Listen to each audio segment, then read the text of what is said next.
আসসালামু আলাইকুম ওয়া রাহমাতুল্লাহি ওয়া বারাকাতুহু। ওয়া আলাইকুম আসসালাম ওয়া রাহমাতুল্লাহি ওয়া বারাকাতুহু। নাহমাদুহু ওয়া নুসাল্লি ওয়া নুসাল্লিমু আলা রাসূলিহিল আমিনিল মাকিনিল হানিনিল হাবিবিল কারীমির রাউফির রহিম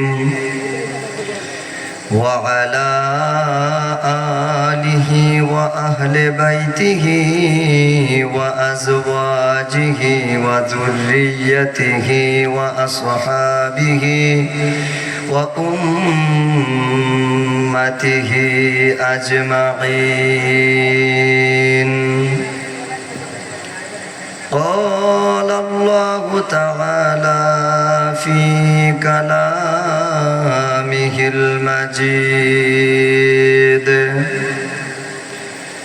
أعوذ بالله من الشيطان الرجيم. بسم الله الرحمن الرحيم.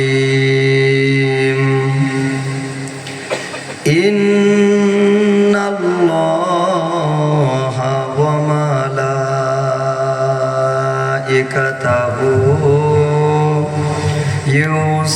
يصلون على النبي يا أيها الذين آمنوا صلوا عليه وسلموا تسليما. اللهم صل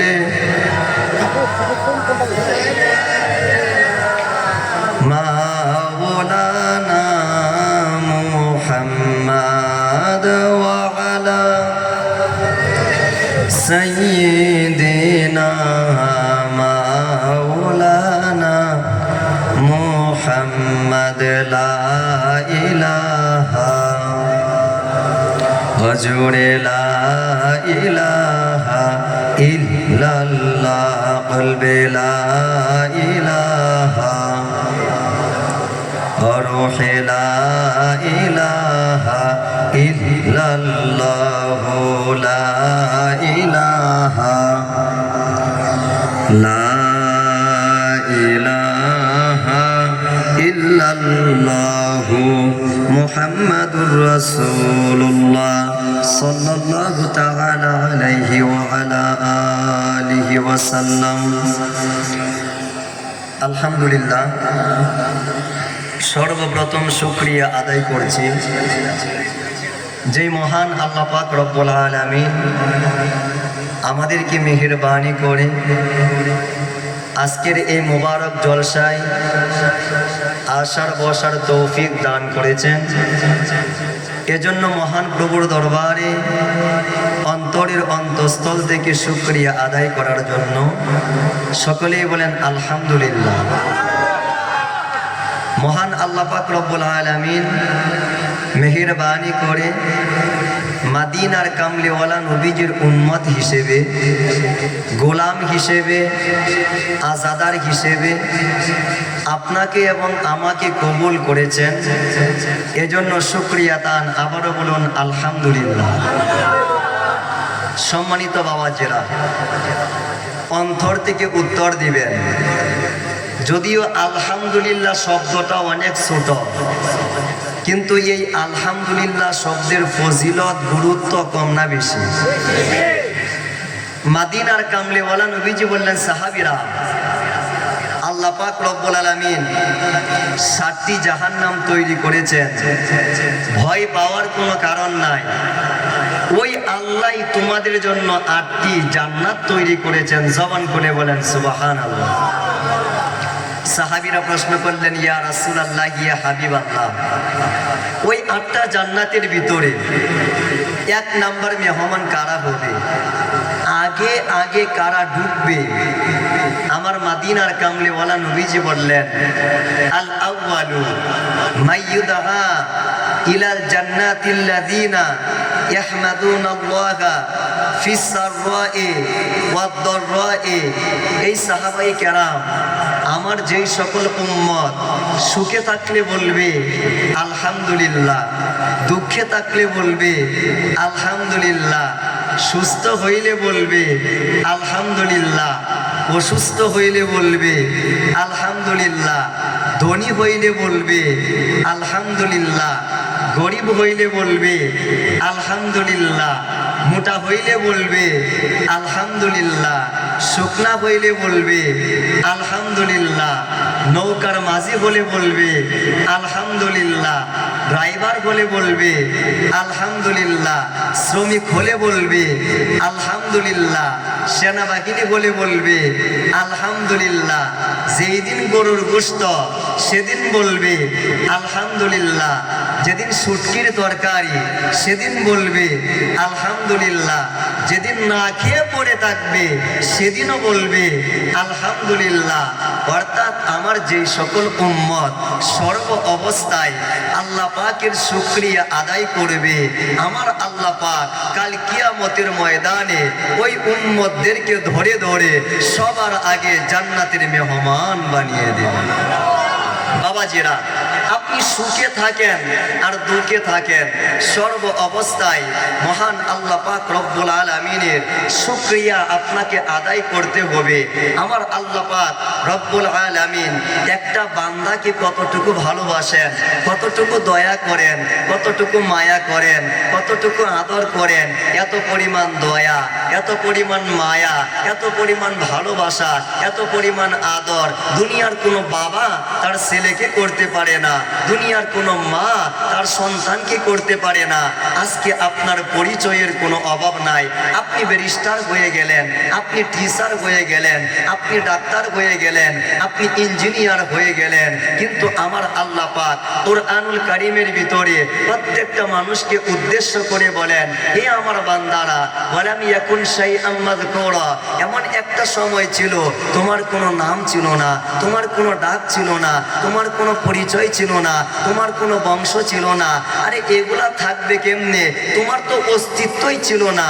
আমি আল্লাহ দয়া করেছি, তোমার বাবা এবং মায়ের মিলনের মাধ্যমে তোমার অস্তিত্ব হয়েছে, তোমার জায়গা হয়েছে, তোমার মায়ের পেটে তুমি অবস্থান করেছ।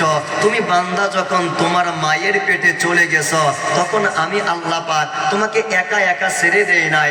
আমি বলেছি ফেরেশতারা, আমার বান্দা মায়ের পেটে গিয়েছে, একা একা ছেড়ে দিলে হবে না, 40 দিন পর পর তোমরা সবাই মিলে আমার ওই বান্দার খোঁজ খবর রাখবা।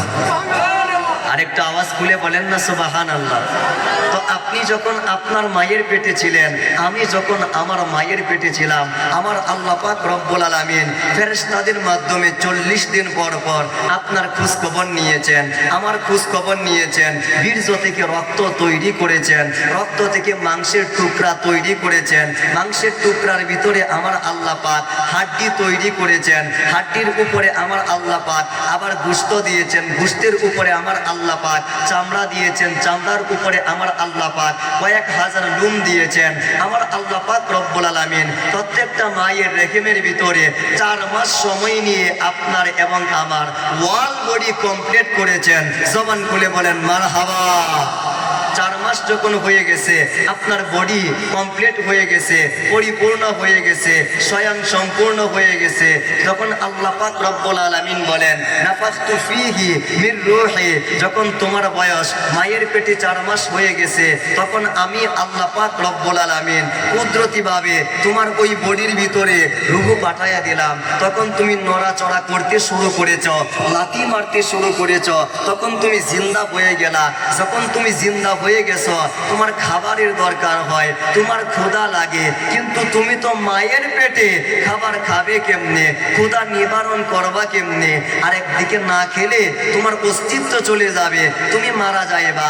এই বান্দা, আমি তোমাকে না খেয়ে মরে যাওয়ার জন্য বানাই নাই, তুমি পেটের ভিতরে থাকবা, তোমার সাথে তোমার মায়ের নাভির একটা কানেকশন ঘটিয়ে দিব। তোমার মা এই দুনিয়ার খাবার খাবে, কিন্তু খাবারের একটা অংশ ওটু অটোমেটিক তোমার পেটে চলে যাবে। জবান খুলে বলেন সুবহানাল্লাহ। আমার আল্লাহ পাক রব্বুল আলামিন এইভাবে আপনাকে লালন পালন করেছেন, আমাকে লালন পালন করেছেন। যখন আপনি 8 মাস হয়ে গেল, কেউ এই দুনিয়ার জমিনে আসলো, কেউ 9 মাসের মধ্যে এই দুনিয়ার জমিনে আসলো, আবার কেউ 10 মাস 10 দিনের ভিতরে এই দুনিয়ার জমিনে আসলো। তখনও আপনার ক্ষুধা লাগে, আপনার খাদ্যের দরকার হয়, কিন্তু আপনার তো এখনো পরিপূর্ণ ভাষা শিক্ষা হয় না। আপনি বলতে পারেন না, মা আমার ক্ষুধা লেগেছে, আমাকে খাবার দাও। এই কথা তো আপনি বলতে পারেন না। কিন্তু এই কথা না বললে আপনার মা আপনাকে খাবার দিবে না, না খেলে মারা যাবেন। আমার আল্লাহ বলে, বান্দা আমি তোকে না খেয়ে মরতে দিব না, মা আমার ক্ষুধা লেগেছে এই কথা বলার কোনো দরকার নাই। তুই শুধু ওয়াও ওয়াও করে কান্নাকাটি করে দিবি, দেখবি তোর মা রান্নাঘরের রান্না বন্ধ করে অটোমেটিক তোর মুখে খাবারের ব্যবস্থা করে দিবে। এইভাবে আমার আল্লাহ পাক আপনাকে বড় করেছেন, আমাকে বড় করেছেন। কিন্তু আমরা নিজেকে নিয়ে চিন্তা করি না, সৃষ্টি নিয়ে চিন্তা করি না। আমি কোথায় ছিলাম, কোথায় এলাম, আর কোথায় যাব, এটা নিয়ে চিন্তা করি না।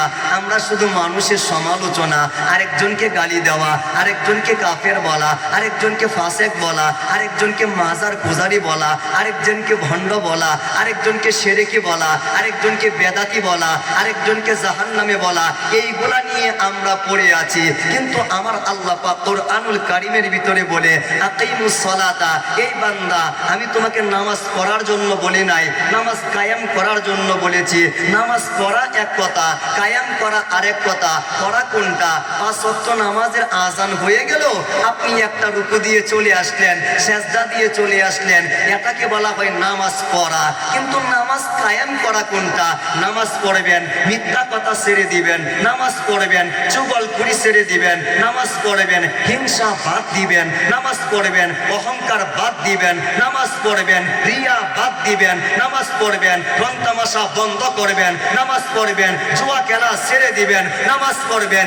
এই দুনিয়ার জমিনে নাপাকি কাজগুলা যখন ছাড়তে পারবেন, তখন আপনার নামাজ আমার নামাজ কমপ্লিট হয়ে যাবে। আপনার এবং আমার নামাজ যখন কমপ্লিট হয়ে যাবে, আমার নবীজি বলেন, লা সিজদাতুন ওয়াহিদাতুন খায়রুম মিনাদ দুনিয়া ওয়া মা ফিহা।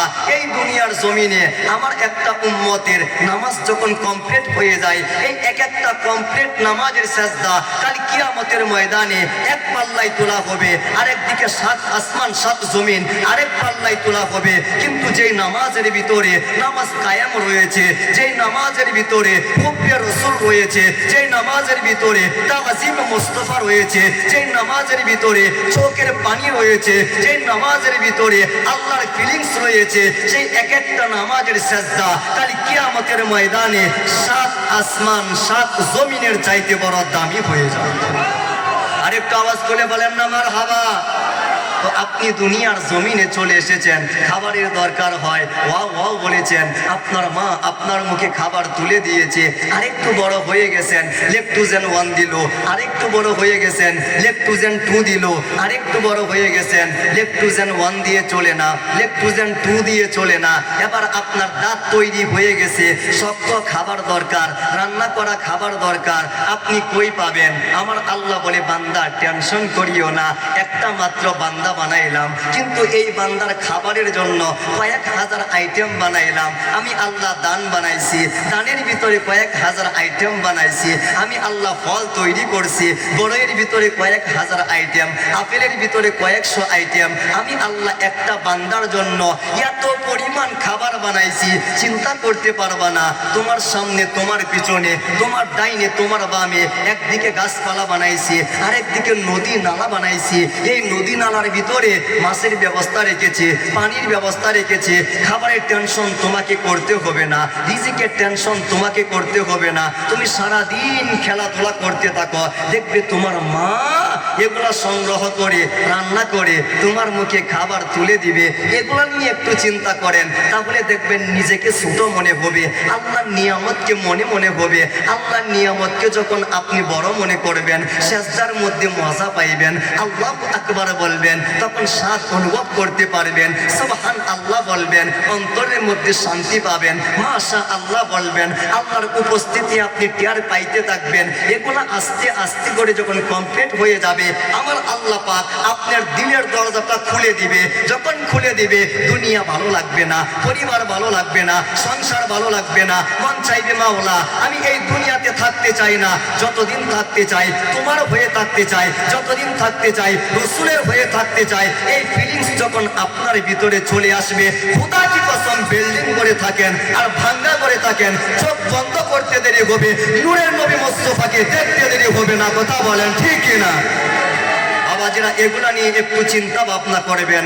আমরা তরিকতের মানুষ, আলাদা একটা বৈশিষ্ট্য রয়েছে। এখানে এসেছি অনেক ভালো লাগতেছে।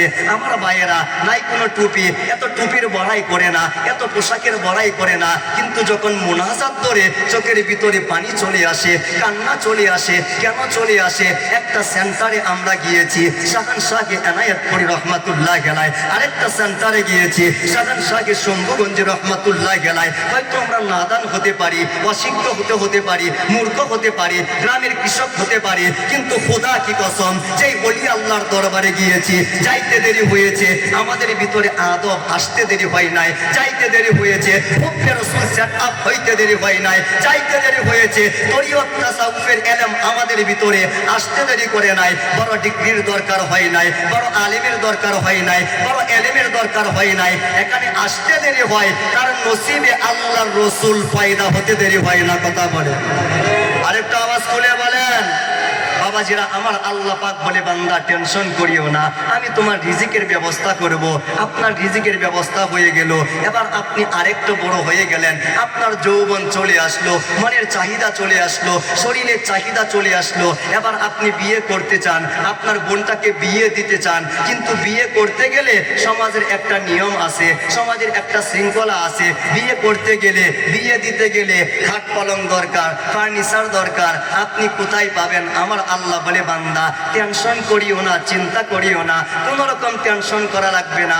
আমি আল্লাহ তুমি বান্দার জন্য হাজার হাজার গাছ বানায় রাখলাম, গাছগুলা কাটো, একটা তক্তা আরেকটা তক্তার সাথে জোড়া লাগাও, খাট তৈরি করো, ফার্নিচার তৈরি করো, পালঙ্ক তৈরি করো, বিয়ে করে নাও, বিয়ে দিয়ে নাও। মাওলা আমার এই জীবনটা পরিচালনার জন্য আরো অনেক কিছু দরকার, অনেক কিছু দরকার, অনেক কিছু দরকার। আমার আল্লাহ বলে বান্দারে তোরে অনেক দয়া করে বানাইছি, অনেক মায়া করে বানাইছি, অনেক আদর করে বানাইছি। তোর একটা জীবন পরিচালনার জন্য যা কিছু দরকার আমি আল্লাহ পাক রব্বুল আলামিন প্রত্যেকটা জিনিস এই দুনিয়ার জমিনে দিয়ে দিয়েছি।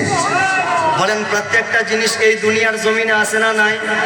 আরেকটা আওয়াজ খুলে বলেন আছে না নাই? বাবাজিরা আপনি এই মাসের ভিতরে যতই নামাজের ওয়াজ করেন, যতই রোজার ওয়াজ করেন, যতই হজের ওয়াজ করেন, যতই যাকাতের ওয়াজ করেন, যতই কোরআন তেলাওয়াতের ওয়াজ করেন, পর্দা পুশিদার ওয়াজ করেন, দান খয়রাতের ওয়াজ করেন, জান্নাত জাহান্নামের ওয়াজ করেন, যতই আপনি ওয়াজ করেন, কিন্তু খোদা কি কসম আল্লাহর কসম করে বলি, কেউ যদি এই রবিউল আউয়াল মাসে আমার সাথে কারো কোনো রকম বিরোধ নাই, সবাই আমার ভাই, আজকে আমরা একজন আরেকজনকে ভাই বানাতে পারি না বলে মুসলমানদের ভিতরে দলের কোনো অভাব নাই, মতের কোনো অভাব নাই। সেও মুসলমান, আমিও মুসলমান, তারও কোরআন কিতাব, আমার কোরআন কিতাব, তারও নবী মুহাম্মাদুর রাসূলুল্লাহ, আমারও নবী মুহাম্মাদুর রাসূলুল্লাহ। আমিও আল্লাহর কদমে সাজদা দিই, সেও আল্লাহর কদমে সাজদা দেয়, কিন্তু ভিতরে হিংসা থাকার কারণে, জঙ্গির মতো একটা মনোভাব আমাদের মাঝখানে থাকার কারণে আমরা এক হইতে পারি না। এক না হওয়ার কারণে বাংলাদেশের ভিতরে আমাদের উপরে অত্যাচার চলে। কথা বলেন ঠিক কিনা? এবার আসুন বাবাজিরা আমার আল্লাহ পাক রব্বুল আলামিনের এই রবিউল আউয়াল মাসের ভিতরে আপনি যতই নামাজ রোজার ওয়াজ করেন, কিন্তু আল্লাহর কসম করে বলি এই রবিউল আউয়াল মাসে কোনো মসজিদের ইমাম সাহেব যদি আমার নবী মুস্তাফার আগমনের কথা না বলে, সম্মানের কথা না বলে, আমার নবীজির ইজ্জতের কথা না বলে, আমার নবীজির সম্মানের কথা না বলে, আমার মনে হয় এই রবিউল আউয়াল মাসে একজন বক্তা যতই নামাজ রোজার ওয়াজ করুক, আমার নবীর কথা বলার আগ পর্যন্ত তার হক আদায় হবে না। কথা বলেন ঠিক না? এই রবিউল আউয়াল সম্পর্কে আমাদের জানার দরকার আছে না নাই? বোঝার দরকার আছে না নাই? শোনার দরকার আছে না নাই? কারা কারা শুনতে রাজি? একটু দুই হাত তুলে দেখায় দেন। নারায়ে তাকবীর, নারায়ে রিসালাত। গাউসুল আজম এনায়েতপুরি, শাগান শাহের শম্ভুগঞ্জে মা ফাতেমার বংশধর আজকের পবিত্র মাহফিল। নারায়ে তাকবীর, নারায়ে রিসালাত। এবার বাবাজিরা, আমরা যেই মাসের ভিতরে এখানে বসলাম সেই মাসের নাম হচ্ছে রবিউল আউয়াল। বলেন রবিউল, আরেকটা আওয়াজ করে বলেন রবিউল আউয়াল। এবার আসুন, রবিউল মানে বসন্ত, আউয়াল মানে প্রথম, দুইটা একসাথে করেন অর্থ হয়ে দাঁড়াবে প্রথম বসন্ত। আমার আল্লাহ পাক রব্বুল আলামিন 12টা মাস একসাথে করে একটা বছর তৈরি করেছেন। সেই বছরের ভিতরে কয়েকটা মাস একসাথে করে এক একটা ঋতু তৈরি করেছেন। প্রত্যেকটা ঋতুর ভিতরে আমার আল্লাহ পাক আলাদা আলাদা বৈশিষ্ট্য দিয়েছেন। প্রত্যেকটা ঋতুর আলাদা আলাদা বৈশিষ্ট্য আছে না নাই? সবাই বলেন আছে না নাই? আলাদা আলাদা বৈশিষ্ট্য রয়েছে।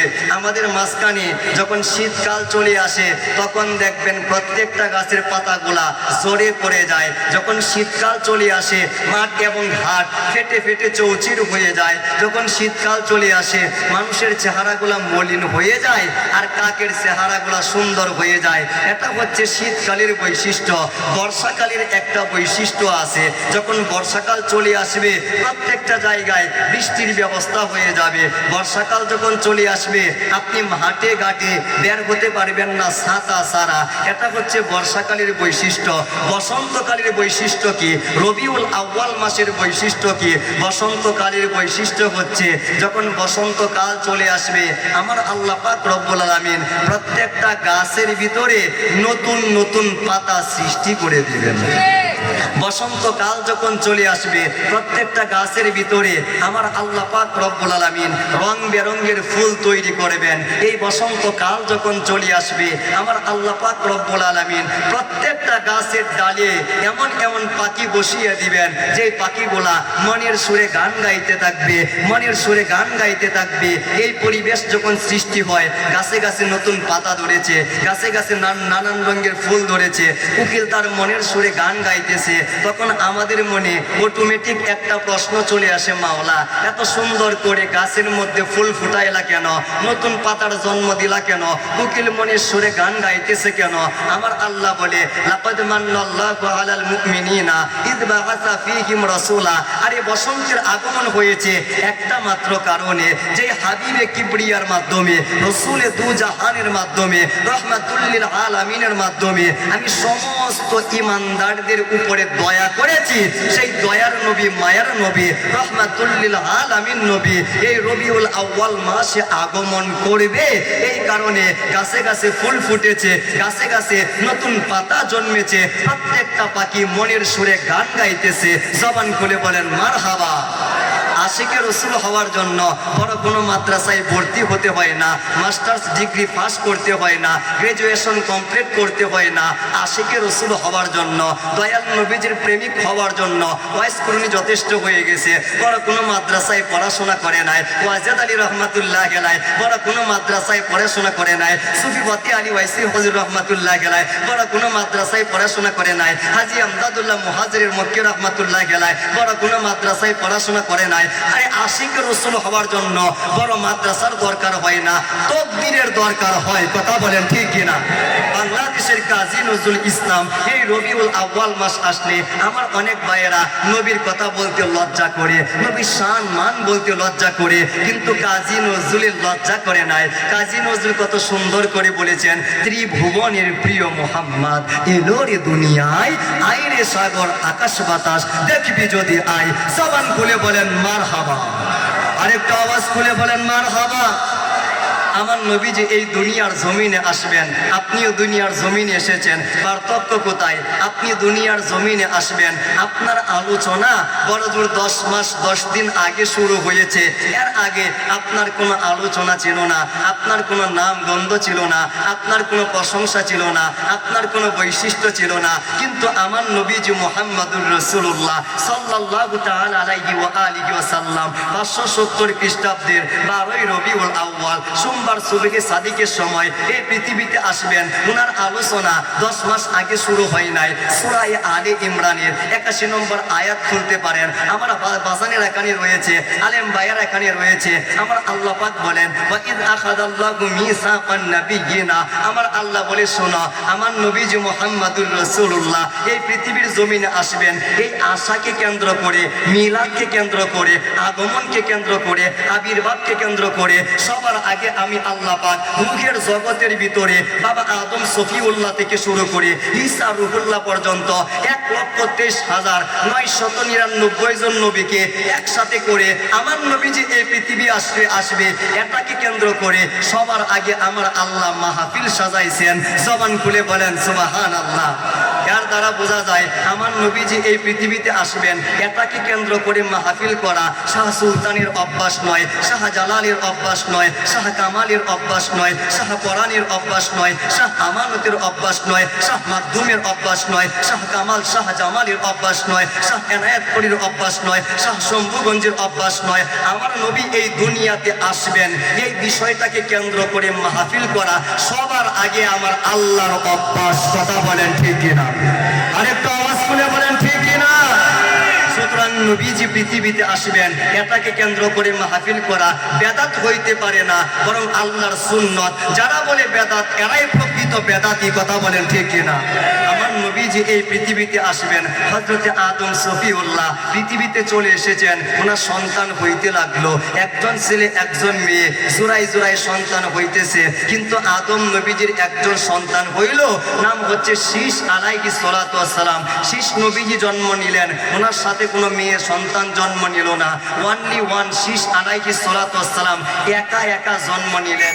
একা একা জন্ম নেওয়ার পরে হযরতে আদম আলাইহিস সালাতু ওয়াস সালাম শীষ নবীকে কেন্দ্র করে বলে, শোনো শীষ, এই দুনিয়ার জমিনে ফালাম্মা যাকারতাল্লাহা ফাযকুর ইলা জামবিহি ইসমা মুহাম্মদ। হে শীষ, আমি আদম তোমার বাবা, সন্তান হয়ে তোমাকে বলতেছি, শোনো, তুমি যখন এই পৃথিবীর জমিনে আল্লাহর জিকির করবা, আল্লাহর জিকির করে শেষ করিও না, আল্লাহর জিকিরের সাথে মুহাম্মাদুর রাসূলুল্লাহর জিকির করবা। হে শীষ, যখন তুমি এই পৃথিবীর জমিনে আল্লাহর পরিচয় তুলে ধরবা, আল্লাহর পরিচয় তুলে ধরে শেষ করিও না, আল্লাহর পরিচয়ের সাথে মুহাম্মাদুর রাসূলুল্লাহর পরিচয়টা তুলে ধরবা। আদম নবীজি বলে, শোনো হে আমার সন্তান শীষ, যখন তুমি এই পৃথিবীর জমিনে আল্লাহর প্রশংসা করবা, শুধু আল্লাহর প্রশংসা করে শেষ করিও না, আল্লাহর প্রশংসার সাথে মুহাম্মাদুর রাসূলুল্লাহর প্রশংসা করবা। এই কথা শোনার পরে শীষ নবীজির মাথায় একটু কেমন কেমন করতেছে। ও আমার আব্বা আদম নবী, আপনি এগুলা কি বলতেছেন? শুধু আল্লাহ আমাকে বানাইছে, আপনাকে বানাইছে, সুতরাং জিকির হলে আল্লাহর হবে, পরিচয় হলে আল্লাহর হবে, প্রশংসা হলে আল্লাহর হবে। তাহলে আল্লাহর পাশে মুহাম্মাদুর রাসূলুল্লাহর জিকিরের কি দরকার, প্রশংসার কি দরকার, পরিচয়ের কি দরকার? আদম নবী বলে, শোনো, এই প্রশ্নটা আমার মাথায়ও ছিল, কিন্তু কখন খোলাসা হয়েছে জানো? আমাকে যখন আল্লাহ তৈরি করেছে, তৈরি করার পরে আমি সেজদায় গিয়েছিলাম, যখন সেজদা থেকে মাথা তুলেছিলাম, মাথা থেকে তুলে দেখে ফারাআইতু আলা কাওয়াইমিল আরশে মাকতুবান লা ইলাহা ইল্লাল্লাহ মুহাম্মাদুর রাসূলুল্লাহ। হে আমার সন্তান, আমার আল্লাহ যখন আমাকে তৈরি করলো, আমি সেজদা থেকে মাথা তুলে দেখলাম আরশে আজিমের এমন কোন খুঁটি নাই যেই খুঁটির ভিতরে আল্লাহর সাথে আমার নবী নাই। জবান খুলে বলেন সুবহানাল্লাহ। আদম সফিউল্লাহ বলে, শোনো, কোন কারণে আল্লাহর সাথে নূর নবীজির জিকির করতে হবে? আমি যখন জান্নাতের ভিতরে ঢুকলাম, জান্নাতের এমন কোনো দরজা নাই, এমন কোনো জানালা নাই, এমন কোনো ঘর নাই, এমন কোনো রুম নাই যেই রুমের ভিতরে যেখানে আল্লাহ আছে সেখানেই মুহাম্মাদুর রাসূলুল্লাহ। আদম সফিউল্লাহ বলে, আমি ফেরেশতাদের দিকে তাকাইলাম, ফেরেশতাদের কপালের ভিতরে যেখানে আল্লাহর সিল মারা সেখানে মুহাম্মাদুর রাসূলুল্লাহর সিল মারা। আদম সফিউল্লাহ বলে, আমি হুরদের মধ্যে তাকাইলাম, হুরদের গলার ভিতরে যেখানে আল্লাহর সিল মারা সেখানে মুহাম্মাদুর রাসূলুল্লাহর সিল মারা। আদম সফিউল্লাহ বলে, আমি 70,000 নূরের পর্দা দেখতে লাগলাম, প্রত্যেকটা পর্দার ভিতরে যেখানে আল্লাহর সিল মারা সেখানে মুহাম্মাদুর রাসূলুল্লাহর সিল মারা। আদম সফিউল্লাহ বলেন, আমি সিদরাতুল মুনতাহায় চলে আসলাম, বড়ই গাছের প্রত্যেকটা পাতা আমি লক্ষ্য করতে লাগলাম, যেখানে আল্লাহর সিল মারা সেখানে মুহাম্মাদুর রাসূলুল্লাহর সিল মারা। আদম সফিউল্লাহ বলে, আমি 7টা আসমান পার হইতে লাগলাম, যেখানে আল্লাহর সিল মারা সেখানে মুহাম্মাদুর রাসূলুল্লাহর সিল মারা। আদম সফিউল্লাহ বলেন, আমি রাতের বেলায় দুনিয়াতে চলে আসলাম, জিবরাইল আমার সামনে দাঁড়াইয়া আজান দেওয়া শুরু করলো, আল্লাহু আকবার আল্লাহু আকবার আল্লাহু আকবার আল্লাহু আকবার আশহাদু আল্লা ইলাহা ইল্লাল্লাহ আশহাদু আল্লা ইলাহা ইল্লাল্লাহ। এরপরেই শুরু হয়ে গেল আশহাদু আন্না মুহাম্মাদার রাসূলুল্লাহ আশহাদু আন্না মুহাম্মাদার রাসূলুল্লাহ। আমি বড় অবাক হয়ে গেলাম, এই পৃথিবীর জমিনে আজান হয়েছে আল্লাহর, কিন্তু সেই আজানের ভিতরে যেখানে আমার আল্লাহ, সেখানে রসুল্লাহ মুহাম্মাদুর রসুল্লাহ। হে আমার সন্তান, আল্লাহ যদি আল্লাহ হইয়া আর সে আজিমের ভিতরে নিজের সাথে বন্ধুকে রাখতে পারে, সিদরাতুল মুনতাহায় নিজের সাথে বন্ধুকে রাখতে পারে, 70,000 নূরের পর্দায় নিজের সাথে বন্ধুকে রাখতে পারে, সিদরাতুল মুনতাহায় নিজের সাথে বন্ধুকে রাখতে পারে, সব আসমানের ভিতরে নিজের সাথে বন্ধুকে রাখতে পারে, আজানের ভিতরে নিজের সাথে বন্ধুকে রাখতে পারে, কালিমার ভিতরে নিজের সাথে বন্ধুকে রাখতে পারে, জন্মের ভিতরে নিজের সাথে বন্ধুকে রাখতে পারে, মরণের পরে নিজের সাথে বন্ধুকে রাখতে পারে, 3টা প্রশ্নের ভিতরে, কবরের 3টা প্রশ্নের ভিতরে নিজের সাথে বন্ধুকে রাখতে পারে। তাহলে আমি আদম বললাম, যেখানে আল্লাহ সেখানে মুহাম্মাদুর রাসূলুল্লাহ। সবাই বলে বলেন সুবহানাল্লাহ। আওয়াজিরা আমার নবী মুহাম্মাদুর রাসূলুল্লাহর দরকার আছে না নাই? আরেকটা আওয়াজ খুলে বলেন দরকার আছে না নাই? আমার আল্লাহ যেখানে আমার নবীজি, কথা বলেন আমার নবীজি সেখানে। আমার নবীজিকে বাদ দিলে কালিমা হয় না, নবীজিকে বাদ দিলে নামাজ হয় না, নবীজির দরুদ বাদ দিলে নামাজ হয় না, নবীজির সালাম বাদ দিলে নামাজ হয় না, নবীজির নাম বাদ দিলে কবরের ভিতরে প্রশ্নের অস্তিত্ব থাকে না। কথা বলেন ঠিক কিনা? তো এই কথাগুলা বললে কি বাড়াবাড়ি হয়ে যায়?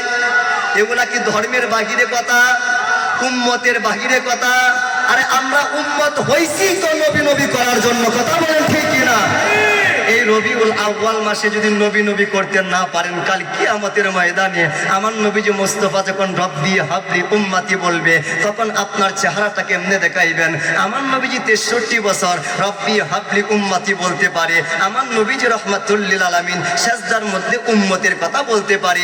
আমার নবীজি রহমাতুল লিল আলামিন উম্মতের নাজাতের জন্য নিজের কলিজার টুকরা আকায়ে মাওলা হাসান হুসাইনকে কুরবান দিতে পারে। আর আমরা উম্মত হয়ে নবী নবী করলে আমাদের উপরে ফতোয়া চলে আসে, এমন ফতোয়ার উপরে আমরা প্রস্তাব করে দেই। কথা বলেন ঠিক কিনা?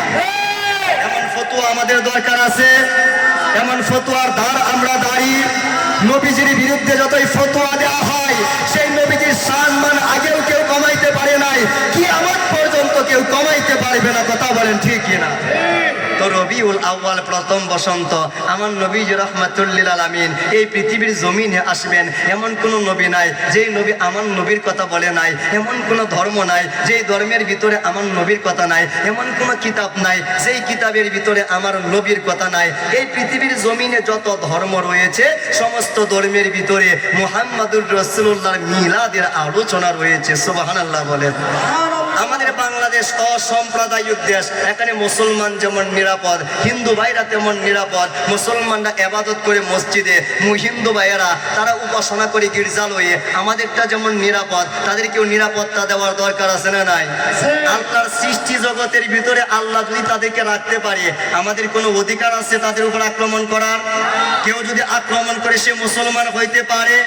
আমার নবীজি বলেছে, শোনো মুসলমানের পরিচয়, মান সালিমাল মুসলিমুনা মিন লিসানিহি ওয়া ইয়াদিহি, যার মুখ থেকে আরেকটা মানুষ নিরাপদ, যার হাত থেকে আরেকটা মানুষ নিরাপদ, তার নাম হচ্ছে মুসলমান। তোমার মুখ থেকে যদি আরেকটা মানুষ নিরাপদ হইতে না পারে, হাত থেকে আরেকটা উপজাতি নিরাপদ হইতে না পারে, নামাজ তোমাকে মুসলমান বানাইতে পারবে না। কথা বলেন ঠিক কিনা? এবার আসুন বাবারা, আমাদের কিতাব রয়েছে কোরআন, আমাদের কিতাব রয়েছে বুখারী, মুসলিম, তিরমিজি, আবু দাউদ, সুনান ইবনে মাজাহ, মুস্তাদরাকে হাকিম, জামিউল আহাদিস, মুআজামুল কবির, মুআজামুস সগীর, মুআজামুল আকবার সহকারে, তাফসিরে জালালাইন, কুরতুবী, তাফসিরে দুররে মানসুর, তাফসিরে মাজহারি। আপনি কিতাব বলতে পারেন, তাফসিরের বলেন, তারিখের বলেন, হাদিসের বলেন, হাজার হাজার আমাদের কিতাব রয়েছে। হিন্দু ভাইদেরও কিতাব আছে, আমাদের রয়েছে কোরআন, হিন্দু ভাই রয়েছে কোরআন, আমাদের রয়েছে বুখারী, মুসলিম, তিরমিজি, আবু দাউদ, সুনান ইবনে মাজাহ। হিন্দু ভাইদের বড় বড় 4টা বেদ আছে। 1 নম্বর সামবেদ, ঋগ্বেদ, যজুর্বেদ, অথর্ব বেদ। হিন্দু ভাইদের প্রত্যেকটা বেদের ভিতরে আমাদের নবীজি মুহাম্মাদুর রাসূলুল্লাহর মিলাদের কথা রয়েছে। আরেকটু আসতে বলেন না সুবহানাল্লাহ। হিন্দু ভাইদের প্রত্যেকটা বেদের ভিতরে আমার নবীজি মুহাম্মাদুর রাসূলুল্লাহ ওনার আগমনের কথা রয়েছে, আবির্ভাবের কথা রয়েছে, ওনার প্রশংসা রয়েছে। হিন্দু ভাইদের একটা বেদের নাম হচ্ছে অথর্ব বেদ। সেই অথর্ব বেদের ভিতরে আমার নবীজি সম্পর্কে বলা হচ্ছে, হৃদঞ্জনা উপস্রুত নরসাং স্বস্ত বিশ্বতে ষষ্ঠীং সহস্রা নবতিং চকোরম আর উষ্মেশু দেখমাহে জবান খুলে বলেন মারহাবা। হিন্দু ভাইদের কিতাবে বলা হচ্ছে শোনা, যিনি আখিরি জামানার নবী হবেন, ইদং জন উপস্রুত নরসাংসস্ত বিশ্বতে, আখিরি জামানার নবীজির নাম হবে নরসাংসস্ত বিশ্বতে, বাংলায় হবে প্রশংসিত, আরবিতে হবে মোহাম্মদ। সুবহানাল্লাহ কই না গে? হিন্দু ভাইদের কিতাবে বলা হচ্ছে শোনা, যিনি আখিরি জামানার নবী হবেন, ইদং জন উপস্রুত নরসাংসস্ত বিশ্বতে, যিনি আখিরি জামানার নবী হবেন, ওনার নাম হবে প্রশংসিত, আরবিতে হবে মোহাম্মদ।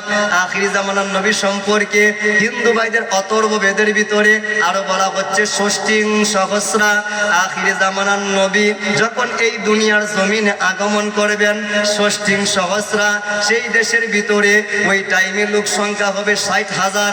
এরপরে আরো বলা হচ্ছে নবতিং চকরম, আখিরি জামানার নবীকে ওনার দেশের সব মানুষে ভালোবাসবে না, অত্যাচার করবে, নির্যাতন করবে, কেউ পাগল বলবে।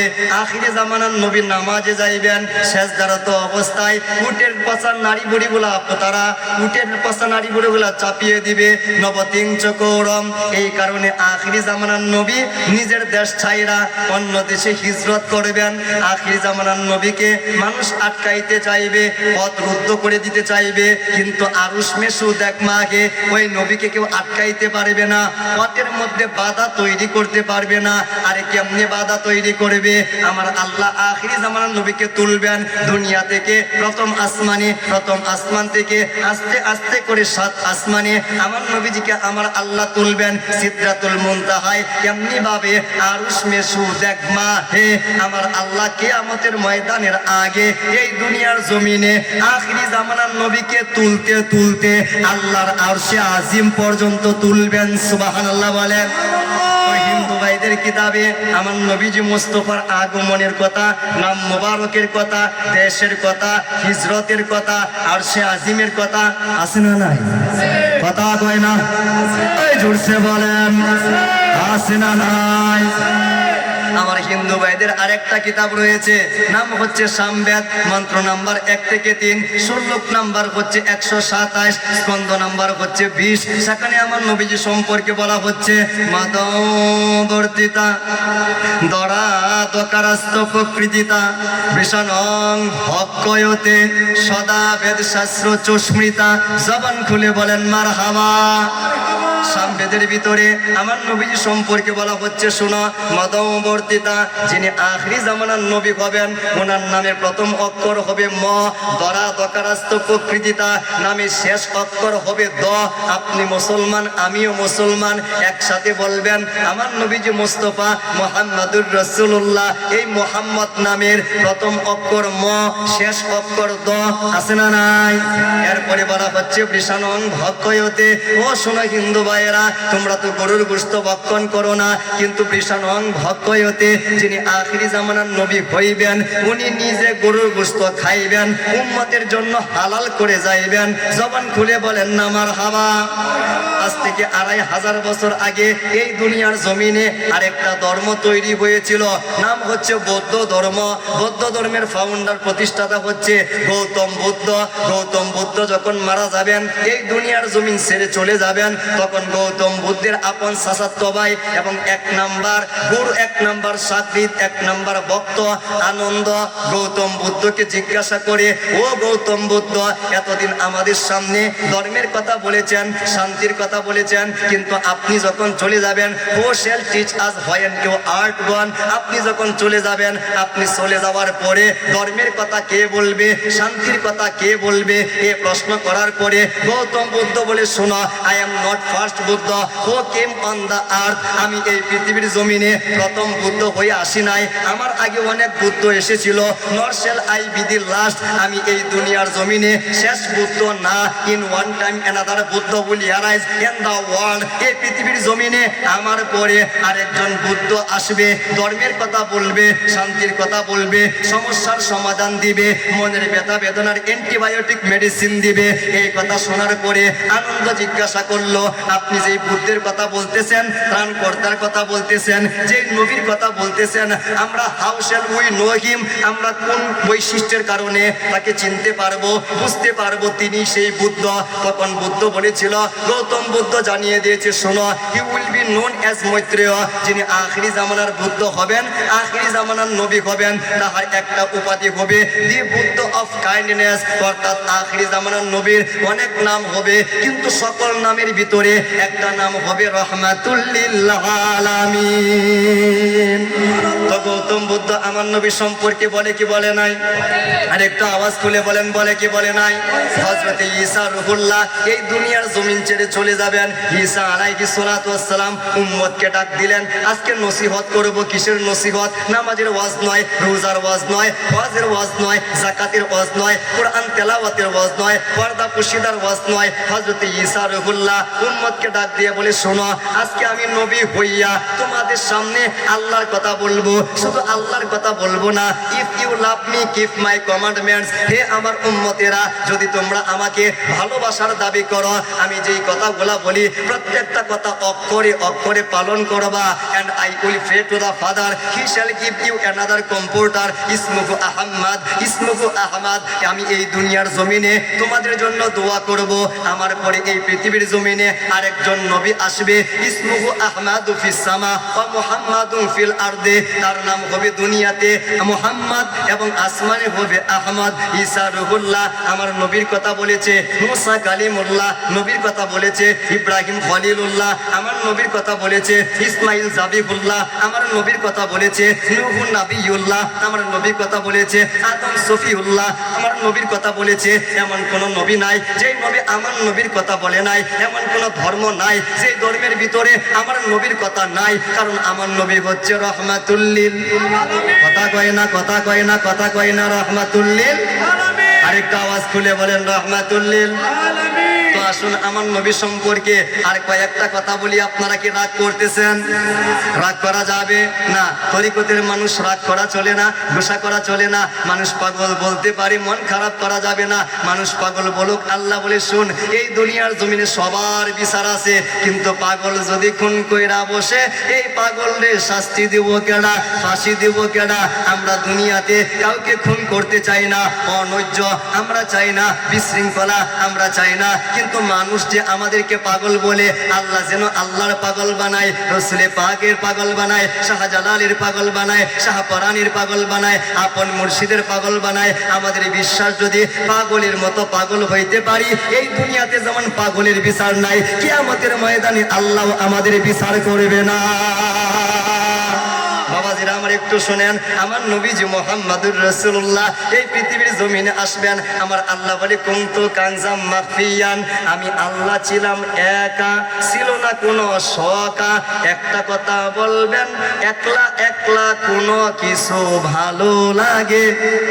কথা বলে না, ভাল লাগে, ভাল লাগে, ভাল লাগে, ভাল লাগে, ভাল লাগে না। আপনি কইতেছেন নামাজ পড়বাম, কই যাইমু? জান্নাতে। রোজা রাখবেন, কই যাইবেন? জান্নাতে।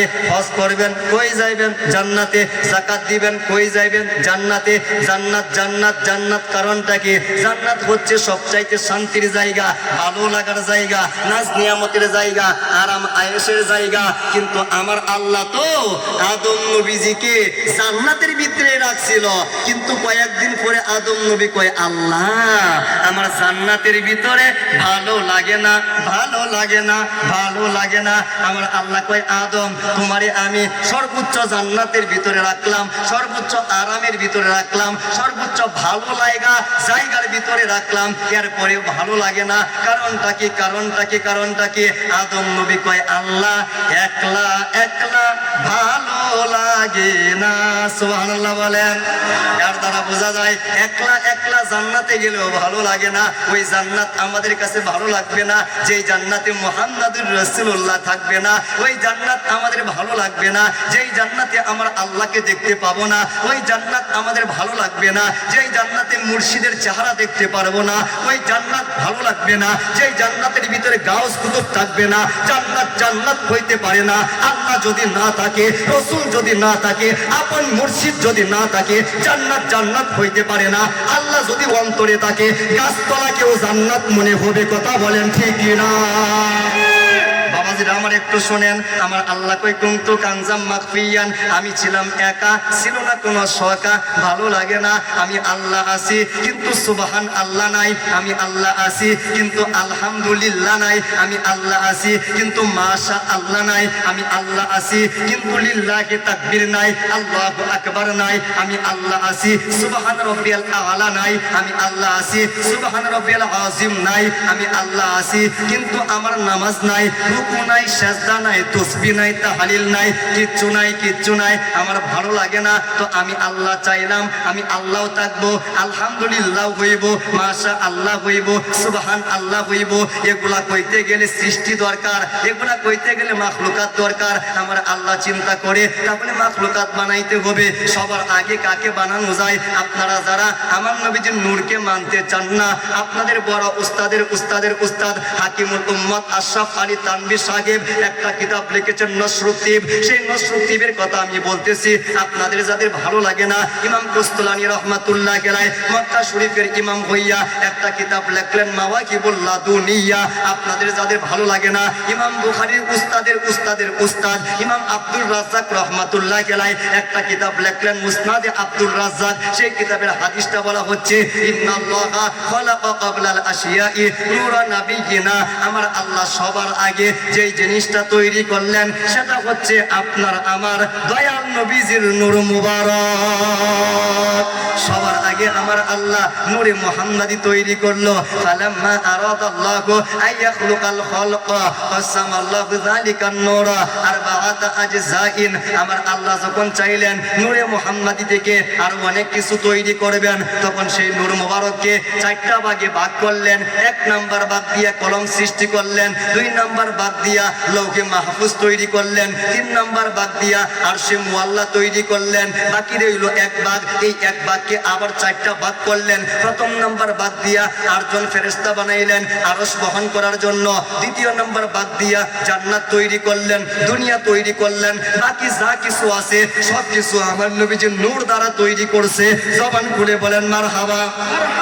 এইভাবে আমার আল্লাহ তৈরি করতে করতে আরশে আজিমকে তৈরি করলেন আলাল মা, পানির উপরে কোনো কিছু একটা তৈরি করা হলে নড়াচড়া করে, একবার সামনে যায় আরেকবার পিছনে যায়। আরশে আজিম যখন সামনে পিছনে যাইতে লাগলো, ফাকুতিবা আলাইহি মাকতুবান লা ইলাহা ইল্লাল্লাহ মুহাম্মাদুর রাসূলুল্লাহ। সেই আরশে আজিমের ভিতরে আমার আল্লাহ কালিমায়ে তৈয়্যিবা লিখে দিলেন এবং নূরে মুহাম্মাদি রাইখা দিলেন। নূরে মুহাম্মাদি যেই মাত্র আরশে আজিমের মধ্যে সেট আপ হয়ে গেছে, আরশে আজিম নড়াচড়া বন্ধ কইরা দিছে, শান্ত হয়ে গেছে, কলিজা ঠান্ডা হয়ে গেছে। কারণ যেই নূরের কারণে আরশে আজিম তৈরি হয়েছে, সেই নূর নিজের কপালের ভিতরে পেয়েছে। আরশে আজিম এবার শান্ত হয়ে গেল। আমার আল্লাহ আদম নবীকে বানাইলো। আদম নবীজি সেজদায় গেল, এক সেজদায় 40 বছর কেটে গেল। আমার আল্লাহ কয় ইরফা রাসাকা ইয়া আদম, হে আদম সেজদা থেকে মাথা তুলো। আমি বড় খুশি হয়েছি।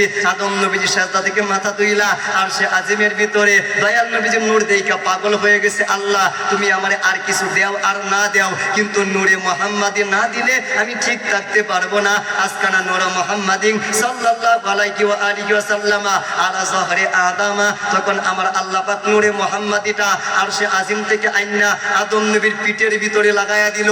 যেই মাত্র নূরে মুহাম্মাদি আদম নবীর পিঠে চলে গেল, সমস্ত ফেরেশতারা পিছনে চলে গেছে। আদম নবীর পিছনে লাইন ধইরা দাঁড়ায় রইছে নূরে মুহাম্মাদি দেখার জন্য। একটু পরে আমার আল্লাহ সেই নূরে মুহাম্মাদি আদম নবীর কপালে সেট আপ করে দিল। ফেরেশতারা পিছন থেকে সামনে চলে আইছে এই নূর দেখার জন্য। আদম নবী কয় আল্লাহ তুমি নূর দিছো একবারে পিঠের মধ্যে, ফেরেশতারা দেখতে পারে আমি দেখতে পারি না। আরেকবার দিছো কপালে, ফেরেশতারা দেখতে পারে আমি তো দেখতে পারি না। এমন একটা জায়গার মধ্যে নূর দাও যাতে ফেরেশতারাও দেখতে পারে আমিও দেখতে পারি। তখন আমার আল্লাহ ফানাকাল্লাহু সুবহানাহু ওয়া তাআলা যালিকান নূরা ফি ইসবাগি আদম আদম, তখন আমার আল্লাহ পাক আদম নবীজির দুইটা আঙ্গুলের মধ্যে নূরে মুহাম্মাদি সেট আপ করে দিল। আদম নবীজির নূরে মুহাম্মাদি দেইকা বলে আশহাদু আল্লা ইলাহা ইল্লাল্লাহ ওয়া আশহাদু আন্না মুহাম্মাদার রাসূলুল্লাহ। আল্লাহ গো, আর কে বিশ্বাস করলো আর না করলো, কে সাক্ষ্য দিল আর না দিল, অন্তত আমি সবার আগে এই নূরে মুহাম্মাদির উপরে বিশ্বাস কইরা 1 নাম্বার ইমানদার হয়ে গেলাম, 1 নাম্বার মুসলমান হয়ে গেলাম। এর দ্বারা বোঝা যায় নূরে মুহাম্মাদিকে বিশ্বাস না করলে কোন আদম সন্তান ইমানদার হইতে পারে না। কথা বলেন, আরেকটা আওয়াজ খুলে বলেন। যেই মাত্র নূরে মুহাম্মাদি আদম নবীজির ভিতরে চলে এসেছে, আমার আল্লাহ হুকুম জারি করে দিল উসজুদু লি আদামা, হে ফেরেশতারা আদমকে কিবলা বানাও, নূরে মুহাম্মাদিকে সিজদা করো। সবাই সিজদা করছে, ফাসাজাদু ইল্লা ইবলিসা, সবাই সিজদা করলো, কিন্তু একজন বড় আলেম সাহেব, বড় মুফতি সাহেব, বড় আমলকারী সিজদা করে নাই। আমার আল্লাহ জিগাইলো মা মানাআকা আল্লা তাসজুদা ইদ আমারতুকা, হে ইবলিস সবাই সিজদা করলো, তুই কেরে করলি না? শয়তান তখন, ইবলিস তখন যুক্তি দাঁড় করাইলো, আল্লাহ তুমি কেমনে কও আমি আদম রে সিজদা করবো? খালাকতানি মিন নার ওয়া খালাকতাহু মিন তিন, আমারে বানাইছো আগুন দিয়া, আদম রে বানাইছো মাটি দিয়া। আগুন সাইরা দিলে উপরে যায়, মাটি সাইরা দিলে নিচে যায়। আমি তো উপরের জিনিস, আদম হচ্ছে নিচের জিনিস, হিসাবে আদম আমাকে সিজদা করবে। যুক্তি কিন্তু ঠিক আছে। এরপরে বলে আল্লাহ এই মাত্র আদম আমার চোখের সামনে জন্ম নিল, কোনো নামাজ নাই, রোজা নাই, কোনো রকম ইবাদত নাই, আর আমি তো 6.5 লক্ষ বছর ইবাদত করছি, আমি কত বড় আমলদার, হিসাবে আদম আমারে সিজদা করব, আমি কি জন্য আদম রে সিজদা করব?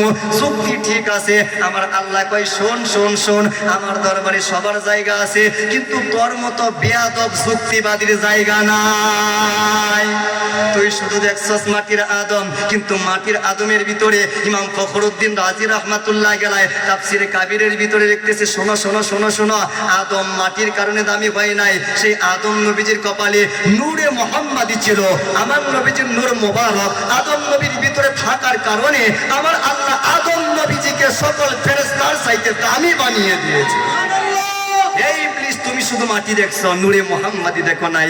আমার আল্লাহ বলে ওয়া কানা মিনাল কাফিরিন, তোর নামাজ শেষ, তোর রোজা শেষ, তোর সিজদা শেষ, তোর রুকু শেষ, তোর সব কিছু শেষ শেষ শেষ শেষ। আজকে তোর ফতোয়া দিলাম ওয়া কানা মিনাল কাফিরিন, তুই আমার নূরের নবীকে চিনস নাই, নবীর নূরকে দেখস নাই, তোর চাইতে বড় কাফের আর কেউ হতে পারে না। ফতোয়া দিয়েছেন আমার আল্লাহ, জবান খুলে বলেন সুবহানাল্লাহ।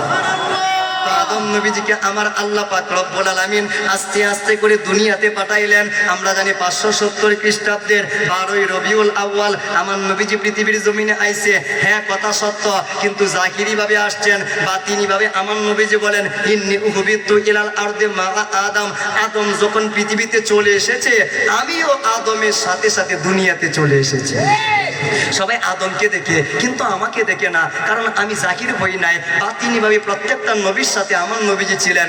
আদম আলাইহিস সালাতু ওয়াস সালাম, ওনার কপাল থেকে নূরে মুহাম্মাদি শীষ নবীজির কপালে চলে আসলো, শীষ নবীজির কপাল থেকে নূরে মুহাম্মাদি নূহ নবীজির কপালে চলে আসলো। নূহ নবীজির কপালে আমার নবীজির নূর থাকার কারণে নূহ নবীজির জামানায় অনেক বড় বন্যা হয়েছে, অনেক কিছু ডুবে গেছে, অনেক কিছু ধ্বংস হয়েছে, অনেক কিছু মারা গেছে, কিন্তু নূহ নবীজির নৌকা ডুবে নাই, দলবল ধ্বংস হয় নাই, কারণ নূহ নবীজির কপালে আমার নবীজির নূর আছে না নাই? সেখান থেকে আস্তে আস্তে করে সেই নূরে মুহাম্মাদি চলে আসলো ইব্রাহিম নবীর কপালে। ইব্রাহিম নবীকে নমরুদে আগুনের মধ্যে ফালাইয়া দিল। আপনার বড় মুফতিকে ফালাইয়া দেন, দেখবেন 1 সেকেন্ডে পুইরা বসা হয়ে যাবে, ছাই হয়ে যাবে, একটুও পাওয়া যাবে না। কিন্তু ইব্রাহিম নবীকে নমরুদের আগুন পোড়াইতে পারে না, কারণ ইব্রাহিম নবীর কপালে আমার নবীজির নূর মুবারক রয়েছে। সেখান থেকে আস্তে আস্তে করে ইসমাইল নবীর কপালে আমার নবীজির নূর মুবারক চলে এসেছে। ইসমাইল নবীকে কয়েকবার কুরবানি দেওয়ার চেষ্টা করা হয়েছে, কিন্তু ছুরি ইসমাইলের গলা কাটতে পারে নাই। ইব্রাহিম নবী রাগ কইরা ছুরিটা ডেল মারছে, ওই ছুরিটা একটা পাথরের উপরে পইরা পাথরটা 2 টুকরা হয়ে গেছে। ছুরি ডাক দিয়ে কয় আল্লাহ জবানটা একটু কইলা দাও। ইব্রাহিমের সাথে কথা বলে আমার আল্লাহ ছুরির জবান কইলা দিলেন। তখন বলে শোনো ইব্রাহিম, আনা বাইনা আমরাইনে, আজকে আমি 2টা হুকুমের মাঝখানে পইরা গেছি। তুমি ইব্রাহিম বলতেছো জবাই করার জন্য, কিন্তু আল্লাহ বলতেছে জবাই না করার জন্য। আমি তো তোমার হুকুম মানতে পারি না, আল্লাহর হুকুম আমাকে মানতে হয়। আরে তুমি আমার নিচে শুয়া দেখো, 1 সেকেন্ডে তোমাকে জবাই করে দিব, কিন্তু ইসমাইলকে জবাই করতে পারি না। একটু তাকায়া দেখো, ওয়াকানা নূরু মুহাম্মাদিন সাল্লাল্লাহু আলাইহি ওয়া আলিহি ওয়া সাল্লামা ফি জাবহাতি ইসমাইল ইয়ালমাউ। হে ইব্রাহিম, একটু ভালো কইরা তাকায়া দেখো, ইসমাইলের কপালে নূরের নবীর নূর দেখা যায়। আর নূরের নবীর নূর যেই কপালের ভিতরে থাকে রে ইব্রাহিম, হাজার চেষ্টা করলেও সে গলা কাটা পারে না। বাবাজিরা বুঝেন না আসল হাকিকত। সেখান থেকে আস্তে আস্তে করে আমার নবীজি বলেন ইন্নাল্লাহ আস্তাফা কিনানা মিন ওয়ালাদি ইসমাঈলা। আমার আল্লাহ পাক ইসমাইল নবীর কপাল থেকে নূরে মুহাম্মাদি পাঠিয়ে দিল কিনানা বংশের ভিতরে, কিনানা বংশ থেকে কুরাইশ বংশের ভিতরে, কুরাইশ বংশ থেকে বনু হাশেমের ভিতরে, বনু হাশেম থেকে আস্তে আস্তে করে আমার দয়াল নবীজির নূর মুবারক চলে আসলো। আমার দয়াল নবীজির দাদা জান খাজা আব্দুল মুত্তালিব রাদিয়াল্লাহু তাআলা আনহু, ওনার কপালের ভিতরে যেই মাত্র আমার নবীজির নূর মুবারক খাজা আব্দুল মুত্তালিবের কপালে চলে এসেছে, খাজা আব্দুল মুত্তালিবের 10টা সন্তান হয়েছে। আব্দুল মুত্তালিব কয় একটারে কুরবানি দিমু, তুমি আল্লাহর সন্তুষ্টির জন্য। গায়েব থেকে আওয়াজ আসলো, তুমি তোমার মান্নাত পূরণ করো। খাজা আব্দুল মুত্তালিব লটারি দিল, লটারির ভিতরে যার নাম আসবে তাকে কুরবানি দেওয়া হবে। বারবার আব্দুল্লাহর নাম চলে আসে, আমার নবীদের আব্বাজানের নাম চলে আসে, কিন্তু মামুর বংশরা বলে শোনো, সবাইকে হত্যা করা যাবে, জবাই করা যাবে, কুরবান দেওয়া যাবে, কিন্তু আব্দুল্লাহকে জবাই করা যাবে না, হত্যা করা যাবে না, কুরবান দেওয়া যাবে না। তাহলে কি করা যায়? আব্দুল্লাহর পরিবর্তে 100 উট কুরবান দেওয়া হলো। তারপরে খাজা আব্দুল মুত্তালিবের পর থেকে খাজা আব্দুল্লাহর কপালে নূরে মুহাম্মাদি চলে আসলো। আমার নবীজির নূর মুবারক যেই মাত্র খাজা আব্দুল্লাহর কপালে চলে এসেছে, কুন্না ইয়াকুমনা আলা রাসি সাবিলিহি, সেই নূর নিয়া খাজা আব্দুল মুত্তালিব যেই রাস্তা দিয়া চলাচল করে, রাস্তার মোড়ে মোড়ে, কিনারে কিনারে, চত্বরে চত্বরে শত শত মহিলারা দাঁড়ায় থাকে খাজা আব্দুল্লাহকে বিয়ে করার জন্য। শত শত মহিলারা পাগল হয়ে গেছে খাজা আব্দুল্লাহকে বিয়ে করার জন্য, সেই নূর মুবারক পাওয়ার জন্য, কিন্তু কেউ পাইল না, কেউ পাইল না, কেউ পাইল না। অবশেষে যিনি পাইলেন তিনি হচ্ছেন মা আমেনা। কথা বলেন ঠিক কিনা? আরেকটা আওয়াজ করে বলেন ঠিক কিনা? মা আমেনা পেয়ে গেলেন, শাদী মুবারক হয়ে গেল, নিকাহ মুবারক হয়ে গেল, বিবাহ শাদী হয়ে গেল। মা আমিনাতুজ জুহরিয়া হযরত খাজা আব্দুল্লাহর সাথে 3 রাত 3 দিন অবস্থান করলেন। সেই নূরে মুহাম্মাদি এক রাত্র বেলায় হযরত মা আমিনাতুজ জুহরিয়ার রেহেম মুবারকে চলে গেল। যে রাত্র বেলায় আমার নবীজির নূর মুবারক খাজা আব্দুল্লাহ রাদিয়াল্লাহু তাআলা আনহুর পেশানি থেকে মা আমিনাতুজ জুহরিয়ার রেহেম মুবারকে চলে গেল। আমার আল্লাহ কয় ফেরেশতারা জান্নাতুল ফেরদাউসের দরজাগুলো খুলে দাও, আর সে আজমের ভিতরে সবগুলা লাইট জ্বলায়া দাও। পৃথিবী এবং সৃষ্টির ভিতরে এমন কোন জায়গা রাখো না যেই জায়গার ভিতরে তোমরা আতর লাগাইও না। প্রত্যেকটা জায়গার ভিতরে আতর লাগাও, আতর লাগাও, আতর লাগাও। ওয়ালাম তাবকি দাব্বাতুন ইল্লা সারাত মুতাকাল্লিমাতান। এই পৃথিবীর জমিনে যত রকম পশু পাখি আছে, প্রত্যেকটা পশু পাখির জবান খুলে দাও। তখন একটা পশু আরেকটা পশুকে ডাক দিয়া বলে মারহাবা, মারহাবা, মারহাবা, ঈদ মুবারক, ঈদ মুবারক, ঈদ মুবারক। এক পশু আরেক পশুকে বলে ঈদ মুবারক কেন, মারহাবা কেন? তারা বলে শোনো, আজ রাতে যেই নবীজির কারণে আমরা সৃষ্টি হয়েছে, সেই নবী মুহাম্মাদুর রাসূলুল্লাহ মা আমিনার গর্ভে চলে এসেছে। এর চাইতে বড় কোনো ঈদ হইতে পারে না। এইটা হচ্ছে সবচাইতে বড় ঈদ। এই কথা পশু পাখি বুঝতে পারছে, কিন্তু বাংলার মুসলমানেরা বুঝতে পারে না। কথা বলেন ঠিক কিনা? একজন মানুষ যখন গর্ভবতী হয়, নাম্বার 1 তার বমি হয়, নাম্বার 2 পেট বড় হয়, নাম্বার 3 হচ্ছে পেট আস্তে আস্তে করে ওজন হয়, কষ্ট হয়। কিন্তু মা আমিনাতুজ জুহরিয়া বলেন আমি গর্ভবতী হয়েছি, ওমা শাআতু আন্নী কুনতু হুবলা, আমার কোনো বমি হয় নাই, পেট বড় হয় নাই, আমার কোনো ওজন লাগে নাই, কারণ আমার ভিতরে নূরে মুহাম্মাদি রয়েছে, নূরের কোনো ওজন নাই, এই কারণে আমার কোনো কষ্ট নাই, আমার কোনো বমি নাই। মা আমিনাতুজ জুহরিয়া বলেন আমার কোনো কষ্ট হয় না, আমি সেই নূরে মুহাম্মাদি লইয়া যখন রাস্তা দিয়া চলাচল করি আকাশের মেঘ আমাকে ছায়া দেয় নূরে মুহাম্মাদি লইয়া, রাত্রবেলায় যখন ঘুমাইয়া পড়ি আমার ঘরের ছিদ্র দিয়া চাঁদ তখন আলো দেয়, আমি নূরে মুহাম্মাদি লইয়া যখন পানি আনতে যাই কুয়ার পানি নিচ থেকে উপরে চলে আসে। মা আমিনাতু জুহরিয়া বলেন আস্তে আস্তে করে 570 খ্রিস্টাব্দের 12 রবিউল আউয়াল চলে আসলো, কিন্তু আমার শিশু মুহাম্মাদুর রাসূলুল্লাহ এমন হতভাগা সন্তান যেই ব্যক্তিটা এই পৃথিবীর জমিনে আগমনের আগে আব্বাকে হারাইছে, বড় দুঃখী মানুষ মুহাম্মাদুর রাসূলুল্লাহ এই পৃথিবীর জমিনে আসবেন। মা আমিনাতু জুহরিয়া চিন্তা করতে লাগলেন আমার কোনো স্বামী নাই, তাহলে দাত্রী কে হবে, আমাকে সহযোগিতা কে করবে? গায়েব থেকে আওয়াজ আসলো, ও আমিনা চিন্তা করিও না, মুহাম্মাদুর রাসূলুল্লাহ তোমার সন্তান, আব্দুল্লাহর সন্তান, আব্দুল মুত্তালিবের নাতি, কিন্তু আমার বন্ধু। জবান করে বলেন না সুবহানাল্লাহ। সুতরাং বন্ধু কেমনে পৃথিবীতে যাবে তোমাদের টেনশনের দরকার নাই। আমার আল্লাহ জান্নাতের মধ্যে অর্ডার নাজিল করে দিলেন, জান্নাত থেকে মা হাওয়া চলে যাও, মা হাজরা চলে যাও, মা মরিয়ম চলে যাও, মা আসিয়া চলে যাও। এই 4 জন মহিলাকে আমার আল্লাহ পাক রব্বুল আলামিন খাজা আব্দুল্লাহর জীর্ণ শীর্ণ কুটিরে পাঠিয়ে দিলেন, তোমরা মুহাম্মাদুর রাসূলুল্লাহকে গ্রহণ করো, রিসিভ করো। আমার নবীজি এই পৃথিবীতে এসেছেন, আপনার মতো আসেন নাই। ফালাম্মা বুলিদাল মাউলুদুল মাহমুদু রাআইতু সাজিদান রাফিআন মুলাব্বিসান মুনাজ্জাফান মাকতুআ সুররি মাখতুনান। হযরত আমিনাতু জুহরিয়া বলেন 570 খ্রিস্টাব্দের 12 রবিউল আউয়াল সোমবার সুবহে সাদিকের সময় আমার শিশু মুহাম্মাদুর রাসূলুল্লাহ এই পৃথিবীর জমিনে এসেছে। আমি তাকায়া দেখি আমার শিশুর গায়ে সবুজ পোশাক পরা, আমি তাকায়া দেখি নাভি মোবারকটা আমার আল্লাহ কেটে দিয়েছে, আমি তাকায়া দেখি অটোমেটিক খতনা করা আমার শিশু এই পৃথিবীতে এসেছেন, কিন্তু তার মাথার মধ্যে পাগড়ি পরা আমার শিশু পৃথিবীতে এসেছেন, কিন্তু চোখের মধ্যে সুরমা দেওয়া আমার শিশু পৃথিবীতে এসেছেন, কিন্তু শরীরের ভিতরে এক ফোঁটা মাত্র নাফাকি নাই। আমার শিশু পৃথিবীতে আইসায় সাজিদান সর্বপ্রথম সেজদায় পড়ে গেছে, রাফিআন সেজদা থেকে মাথা তুলছে, মুসাব্বিহাতাই একাল মুতাদাররিজি ওয়াল মুবতাকিলি ইলা সামায়ে। মুহাম্মাদুর রাসূলুল্লাহ এই পৃথিবীর জমিনে আইসা সেজদায় পইরা চোখের ভিতরে পানি লইয়া একটাই দোয়া করছে, রব্বি হাবলি উম্মতি, রব্বি হাবলি উম্মতি, রব্বি হাবলি উম্মতি।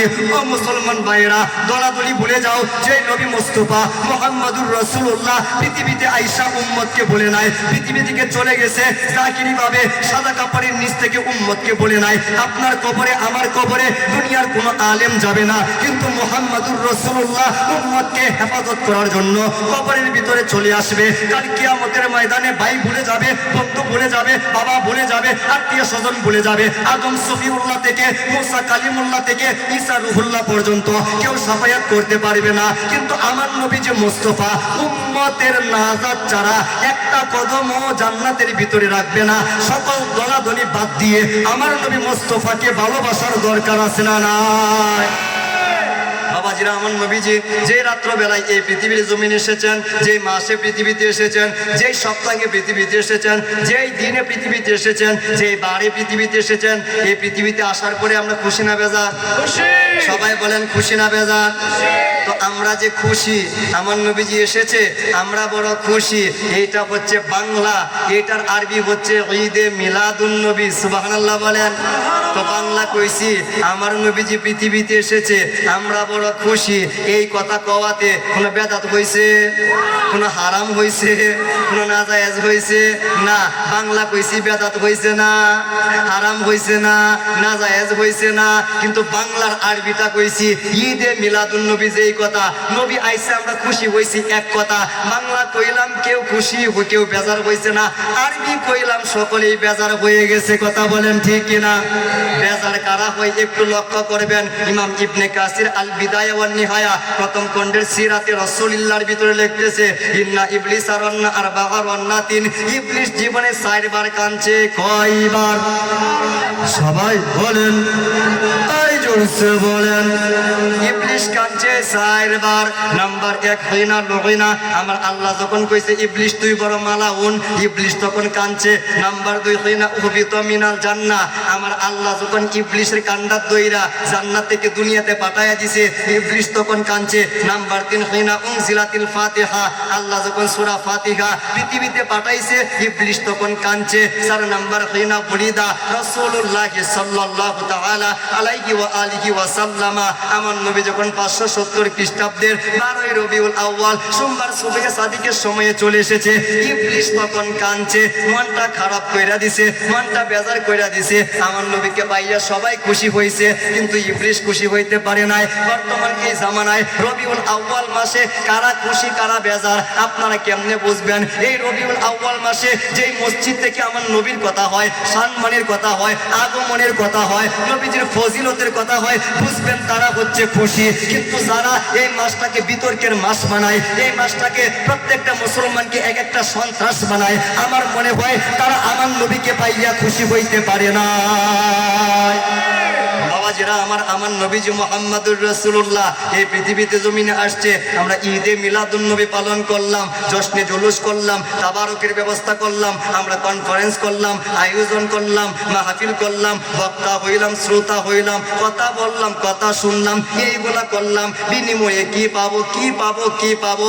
আমি বলতেছি না, আজ থেকে আহলুস সুন্নাত ওয়াল জামাতের 650 বছর আগের অন্যতম ইমাম জাজুলি রহমাতুল্লাহ আলাইহি উনি বুখারী শরীফের 5101 নম্বর কিতাবুন নিকার হাদিসটা সামনে রাইকে বলতেছে, শুনো, আবু লাহাব কাফের ছিল, নবীর জন্মে খুশি হইল, আমার আল্লাহ এর খাতিরে সোমবারের আযাব মাফ করিল। সুবহানাল্লাহ বলেন।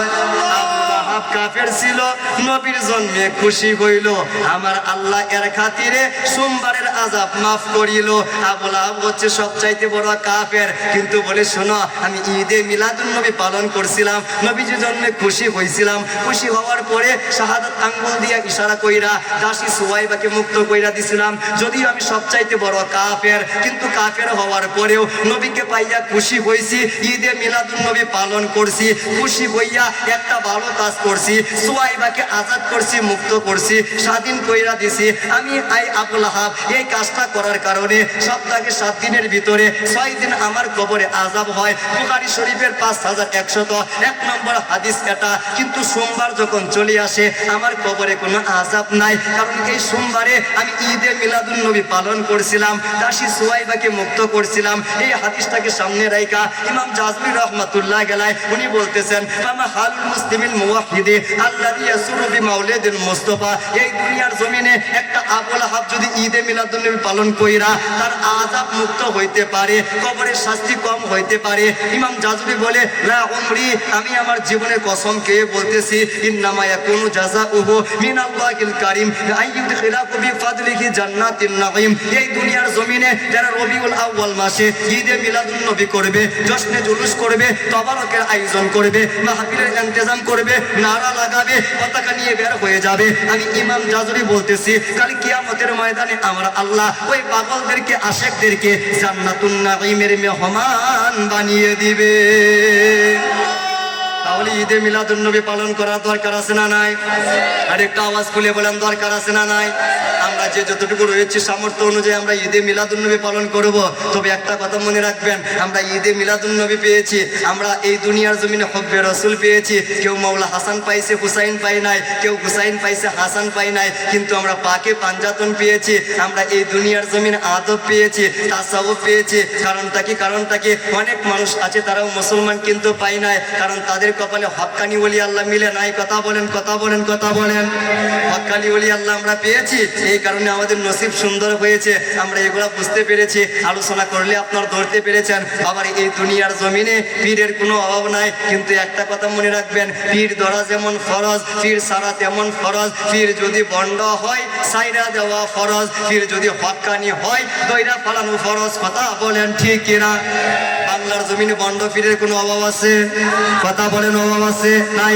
আমার মনে হয় বাংলার জমিনে এমন এত পরিমাণ ভণ্ড পীর আছে, আপনার যদি বাড়িতে তরকারি না থাকে, শুধু আপনার ভাত রয়েছে, সেই তরকারির বিনিময়ে, তরকারি বদৌলতে 10টা ভণ্ড পীর ভত্তা কইরা খাইবেন, 63 বছর খাইবেন, 100 বছর খাইবেন, আমার মনে হয় আপনার খানা শেষ হইব, কিন্তু ভণ্ড পীরের সংখ্যা শেষ হবে না। কথা বলেন ঠিক কিনা? এত পরিমাণ ভণ্ড পীর বাংলাদেশের ভিতরে রয়েছে, কিন্তু শাখান শাখে এনায়েতপুরি রহমাতুল্লাহ গেলায়, শাখান শাকি শম্ভুগঞ্জি রহমাতুল্লাহ গেলায় সাধারণ কোনো ওলি আল্লাহ না। আমরা এমন একটা নেসবত ধরেছি, এমন একটা সিলসিলা ধরেছি, কেউ যদি বলে 1 লাখ আমি বলবো ভুল হবে, কেউ যদি বলে 1 কোটি আমি বলবো ভুল হবে, কেউ যদি বলে 10 কোটি আমি বলবো ভুল হবে। এই এনায়েতপুরি হুজুর পাকের সিলসিলায় বাংলাদেশ সহকারে, ভারত সহকারে, পাকিস্তান সহকারে আমার মনে হয় এই উপমহাদেশের ভিতরে এনায়েতপুরি হুজুর পাকের ওসিলায় কয়েক হাজার দরবার হয়ে গেছে এবং এনায়েতপুরি হুজুর পাকের ওসিলায় লক্ষ কোটি মানুষ হেদায়েত পাইছে। কথা বলে ঠিক কিনা? বাবাজিরা, শাখান শাকি এনায়েতপুরি রহমাতুল্লাহ গেলায় আজকে আটরশি বলেন, আজকে আপনি চন্দ্রপাড়া বলেন, আজকে আপনি যত চন্দ্রপাড়া বলেন আর কুতুববাগ বলেন, আপনি প্যারাডাইস পাড়া বলেন, আপনি যত দরবার বলেন, আমার মনে হয় অনেকগুলা দরবার শাখান শাকি এনায়েতপুরি হুজুর পাকের সিলসিলা থেকে এসেছে, এই চেইন থেকে এসেছে, এই সনদ থেকে এসেছে। সুতরাং শাখান শাকি এনায়েতপুরি রহমাতুল্লাহ গেলায় ওনাদেরকে আমাদের জানা দরকার, বোঝা দরকার, চরিত্র মোবারক সম্পর্কে আমাদের ডিসকাস করা দরকার, আমাদেরকে গবেষণা করা দরকার। কথা বলেন ঠিক কিনা? সেই শাখান শাকি এনায়েতপুরি রহমাতুল্লাহ গেলায় ওনার যখন বড় সন্তান হইল, বড় সন্তান হওয়ার পরে শাখান শাকি এনায়েতপুরি রহমাতুল্লাহ গেলায় উনি নিজের সন্তানের নাম মোবারক আনার জন্য আপন মুর্শিদের দরবার কলকাতার গুবরা শরীফে চলে গেলেন, সৈয়দ ওয়াজেদ আলী হুজুর পাকের দরবারে। সেখানে গিয়ে দেখলেন সৈয়দ ওয়াজেদ আলী হুজুর পাক বসে আছে। গিয়ে বললেন, মুর্শিদ আপনার একটা গোলাম হয়েছে, আমার একটা সন্তান হয়েছে, আপনি আপনার গোলামের আমার সন্তানের একটা নাম রেখে দেন। সৈয়দ ওয়াজেদ আলী হুজুর বললেন, যাও, আমি তোমার প্রথম সন্তানের নাম রাখলাম খাজা হাশিম উদ্দিন। নাম পাইছেন এনায়েতপুরি হুজুর পাক বাংলাদেশে চলে আসতেছেন, কিন্তু পিছন দিক থেকে সৈয়দ ওয়াজেদ আলী হুজুর পাক বললেন, একটু সময় অপেক্ষা করো না, ওয়েট ফর সাম হোয়াইল, একটু সময়ের জন্য অপেক্ষা করো। শাখান শাকি এনায়েতপুরি হুজুর পাক বলে, মুর্শিদ নামের জন্য আইসি, নাম পাইছি, অপেক্ষা করার কি দরকার? তখন শাখান শাকি এনায়েতপুরি হুজুর পাকের এই কথা শোনার পরে সৈয়দ ওয়াজেদ আলী হুজুর পাক বলে, শোনো, আমি তোমার প্রথম সন্তানের নাম দিছি, কিন্তু তোমার কপালে একটা নূর দেখতে পাচ্ছি। এই নূর থেকে আগামী 2 বছর পরে এই পৃথিবীর জমিনে একজন ওলি আল্লাহ আসবে, যার নাম হবে ধর্মের তলোয়ার খাজা সাইফুদ্দিন শম্ভুগঞ্জি। জবান করে বলেন সুবহানাল্লাহ। শাখান শাকি শম্ভুগঞ্জি রহমাতুল্লাহ গেলায় এই পৃথিবীর জমিনে এসেছেন। এনায়েতপুরি হুজুর পাক কুলের মধ্যে নিয়ে বলে, শোনো বাবারা, ধর্মের তলোয়ার চলে এসেছে, ধর্মের ইমাম চলে এসেছে, তরিকতের ইমাম চলে এসেছে। আমার এই সন্তান শাখান শাকি শম্ভুগঞ্জের বাড়ি যেখানে হবে লাল বাড়ি থাকবে, যেখানে হবে সেখানে বালুর সর থাকবে, যেখানে হবে হিন্দুদের আড্ডাখানা থাকবে। কিন্তু শম্ভুগঞ্জের 2টা কদম মোবারকের ওসিলায় সেই হিন্দুদের আড্ডাখানা মৌলা হুসাইনের প্রেমের কারখানা হয়ে যাবে। এনায়েতপুরি হুজুর বলে, শাখান শাকি শম্ভুগঞ্জি হুজুর পাক যেখানে যাবে সেখানে চতুর্দিকে এক সময় রাস্তা তৈরি হয়ে যাবে। আপনারা বলেন, শাখান শাকি এনায়েতপুরি হুজুর পাক শম্ভুগঞ্জি সম্পর্কে যতগুলা ভবিষ্যৎবাণী করছেন, প্রত্যেকটা ভবিষ্যৎবাণী বর্তমান লালকুটি দরবার শম্ভুগঞ্জ দরবারের সাথে মিল আছে না নাই? আরেকটা আওয়াজ খুলে বলেন, মিল আছে না নাই? সবার কথা মিথ্যা হতে পারে, আমার এনায়েতপুরির কথা কি মিথ্যা হতে পারে? বলেন, মিথ্যা হতে পারে। সুতরাং এনায়েতপুরি হুজুর পাকের সিলসিলায় আমরা যারা রয়েছি, আটরশি হোক, আমরা যারা রয়েছি চন্দ্রপাড়া হোক, আপনারা যারা রয়েছেন প্যারাডাইসপাড়া হোক, আপনারা যারা রয়েছেন কুতুববাগ হোক, আপনারা এই সিলসিলার ভিতরে যে কোনো দরবারের ভিতরে রয়েছেন, বলেন আপনারা এবং আমরা জীবন আছে যতদিন আমরা ধরে থাকবো ততদিন। কথা বলেন ঠিক কিনা? বাবা, যেটা তরিকত মানে নামাজ ছেড়ে দেওয়া নয়, 5 ওয়াক্ত নামাজ যেখানে, তরিকা সেখানে। তরিকা যদি শরীয়ত ছাড়া হয় না, নামাজ নাই, তরিকা নাই, রোজা নাই, তরিকা নাই, হজ নাই, তরিকা নাই, যাকাত নাই, তরিকা নাই, আব্বা আম্মার খেদমত নাই, তরিকা নাই, বড়দেরকে সম্মান করা নাই, তরিকা নাই, ছোটদেরকে ভালোবাসা নাই, তরিকা নাই। এগুলা যখন আসে তখন তরিকত আপনার ভিতরে আসে। আপনি যখন শরীয়তের পায়রবিগুলা করবেন, দেখবেন আস্তে আস্তে আপনার ভিতরে নূর চলে আসবে, আপনার চেহারাতে নূর চলে আসবে, আপনার কথার ভিতরে লিমিট চলে আসবে, আদব চলে আসবে। আপনার একটা কথা শুই না মানুষ হাজার হাজার হেদায়েত পেয়ে যাবে। আমরা যেন শরীয়তকে অ্যাভয়েড না করি। বলেন, শাখান শাকি এনায়েতপুরি তরিকা, শম্ভুগঞ্জি তরিকা শরীয়ত ছাড়া নাকি শরীয়ত ধরা? বলেন, শরীয়ত ছাড়া না শরীয়ত ধরা? শরীয়ত ধরা। তো আমরা আপন আপন সিলসিলাগুলোকে ধরে রাখবো। আরেকটা কথা মনে রাখবেন, শাখান শাকি সুজা হুজুর পাক সহকারে, মুরিদের দরদি আলাউল কলি হুজুর পাক সহকারে আমরা যারা লালকুটিবাগ দরবার শরীফ থেকে আমরা ওনাদের খাদিম হয়ে এসেছে, ওনাদের গোলাম হয়ে এসেছে, আপনাদেরকে দাওয়াত দিয়ে যাচ্ছি। আগামী 13, 14, 15 অক্টোবর, আগামী 13, 14, 15 অক্টোবর, আগামী 13, 14, 15 অক্টোবর এবং 28, 29, 30 আশ্বিন, এই 3 দিন লাল প্রতিবাদ দরবার শরীফে উরসে মোবারক হবে। আপনারা মুরিদ হওয়ার জন্য যাওয়ার দরকার নাই, যারা মুরিদ হয়েছেন তো যাইবেন। আর যাদের ভিতরে সন্দেহ আছে শুধু এক নজর চেহারা দেখার জন্য যাইবেন। কারণ মানুষ বলে শোনো তারা বন্ড, এরা হচ্ছে বেদাতি, এরা হচ্ছে ফাসিকি। আমি বলি শোনো, মানুষের কথা শুনে বিশ্বাস করিও না, নিজের চোখে দেখো। মাওলাই কায়নাত মৌলা আলী আলাইহিস সালাতু ওয়াস সালাম বলেছেন সত্য মিথ্যার দূরত্ব হচ্ছে 4 আঙ্গুল। সবাই বলেন কয় আঙ্গুল? 4 আঙ্গুল। তখন বুঝতে পারলাম না, মৌলা আলী বলে শোনো 4টা আঙ্গুল গালের ভিতরে রাখো, রাইকা দেখবা তোমার চোখ থেকে কানের দূরত্ব হচ্ছে 4 আঙ্গুল। কানে যেটা শুনবা সত্যও হতে পারে মিথ্যাও হতে পারে, চোখে যেটা দেখবা মিথ্যা হওয়ার সম্ভাবনা কম, সত্য হওয়ার সম্ভাবনা বেশি। কথা বলেন ঠিক কিনা? অনেকে অনেক কথা বলতে পারে, কিন্তু মনে রাখবেন আমাদের পীর সাহেব হুজুর পাকেরা ওনারা 5 ওয়াক্ত নামাজ পড়েন তো পড়েনি, আমার মনে হয় কমপক্ষে 6 ওয়াক্ত নামাজ, 7 ওয়াক্ত নামাজ তারা আদায় করেন। কথা বলেন ঠিক কিনা? আমরা তো 5 ওয়াক্ত নামাজে ভালো মতন অনেক কাছে পড়ি না, কিন্তু তারা 5 ওয়াক্ত নামাজের পরে তাহাজ্জুদের নামাজ, এশাকের নামাজ, আওয়াবিনের নামাজ, জাওয়ালের নামাজ সহকারে, চাষতের নামাজ সহকারে কমপক্ষে 8 ওয়াক্ত নামাজ তারা পড়ে। আমরা হয়তো রমজান মাসের রোজা শুধু পালন করি, অনেকে আবার রমজান মাসের রোজা রাখি না। কিন্তু আপনারা খোঁজ খবর নিয়ে দেখেন আমাদের আপন মুর্শিদরা প্রতি সপ্তাহে রবিবারে এবং সোমবারে রোজা রাখে কি রাখে না? কথা বলেন, রোজা রাখে কি রাখে না? রাখে। আমরা বছরে একবার আব্বা আম্মার কবর জিয়ারত করি না, কিন্তু শম্ভুগঞ্জে গিয়া দেখেন আমাদের মুর্শিদরা এমন কোনো দিন নাই যেই দিনের মধ্যে কমপক্ষে 6 বার, কমপক্ষে 5 বার ওনার আপন মুর্শিদ এবং আপন মায়ের মাজার জিয়ারত কইরা সকল মুসলমানদের জন্য দোয়া করে। কথা বলেন ঠিক কিনা? আপনারা গিয়া দেখেন মানুষ এখন টাকার পাগল হয়ে গেছে, কিন্তু ওখানে গিয়ে দেখবেন শাখান শাহী ওলি হুজুর পাক, আরে বাবা মানুষ মসনদের পাগল, চেয়ারের পাগল। কিন্তু মনে রাখবেন গিয়া দেখবেন উনি ওনার প্রাথমিক জীবনে পাইলট ছিলেন, বিমান চালাইতেন, কিন্তু বর্তমানে গিয়ে দেখবেন প্রায় 32টা বছর ধরে ছোট্ট একটা টুলের মধ্যে বসে আছে, কোনো চেয়ারে বসেন না। 11টা বেজে যায়, 12টা বেজে যায়, মানুষ আসে যায়, কিন্তু ওনার মুখে শোনা যায় আজকে আমি রোজা রয়েছি, এখনো খাবার খান নাই। কারণগুলা কি? দেখবেন কুকুর আসতেছে খাবার দিতেছে, পাখি আসতেছে খাবার দিতেছে, প্রত্যেকটা পশু পাখির খাবারের ব্যবস্থা করে তারপর উনি নিজের মুখে খাবার খায়। মাত্র দিনে কোনো বেলায় 1 বার, কোনো বেলা 2 বার, 3 বেলা খাবার মনে হয় কমই খায়। কথা বলেন ঠিক কিনা? আপনারা না জেনে অযথাই কথা বলবেন না, গিয়া দেখবেন এমন মুর্শিদারা পৃথিবীর জমিনে বেঁচে আছে। এই জন্যই আমরা লক্ষ লক্ষ হতভাগেরা আমরা এই দুনিয়ার জমিনে হেদায়েতের নিশানা পেয়েছি। কথা বলেন ঠিক কিনা? আপনারা যখন মুসলমান রয়েছেন কাউকে কোনো রকম গালাগালি করা যাবে? বলেন ডিভাইডেশন করা যাবে? I don't like ডিভাইডেশন, I love unity. আমি কোনো রকম ভাগাভাগি পছন্দ করি না। কেউ উপরে তুললো, কে নিচে তুললো, কে আল্লাহু আকবার 4 বার বললো, কে 3 বার বললো, এগুলা কোনো বিষয় না। বিষয় হচ্ছে একটা, আল্লাহ এক, রাসূল পাক সাল্লাল্লাহু তাআলা আলাইহি ওয়াসাল্লাম, আল্লাহর করেই মর্যাদা। কথা বলেন ঠিক কিনা?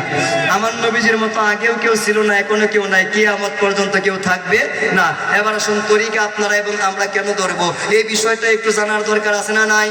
আমার পরবর্তী ভাইজান আল্লামা শাহ সুফি খাজা সাইফুদ্দিন রহমাতুল্লাহ আলাইহি আলিয়া মাদ্রাসা থেকে যিনি পড়াশোনা করে আজকে সারা বাংলাদেশের ভিতরে আহলুস সুন্নাত ওয়াল জামাতের খিদমতে রত রয়েছেন, আল্লামা শমশের আলিয়ান মুজাদ্দিদি সাহেবকে আমি আস্তে আস্তে করে মঞ্চের দিকে আসার আহ্বান করতেছি।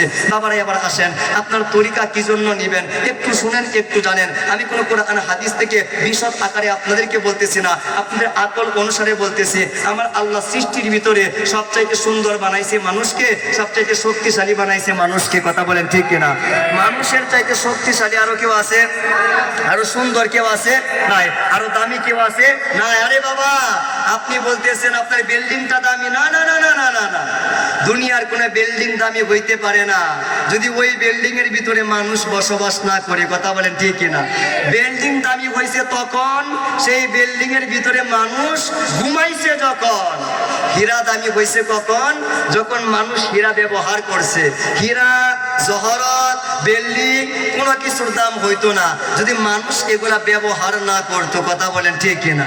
তো সব কিছুর চাইতে বড় হচ্ছে দামি মানুষ। সব কি? মানুষ। সবচাইতে সুন্দর মানুষ। এই মানুষের ভিতরে আমার আল্লাহ অনেকগুলা শক্তি দিছে। আমি সবগুলা শক্তির কথা বলবো না, মাত্র 3টা শক্তির কথা বলবো। সবাই বলেন কয়টা? জোরসে বলেন কয়টা? 3টা। আল্লাহ মানুষের ভিতরে তিনটা শক্তি দিছে।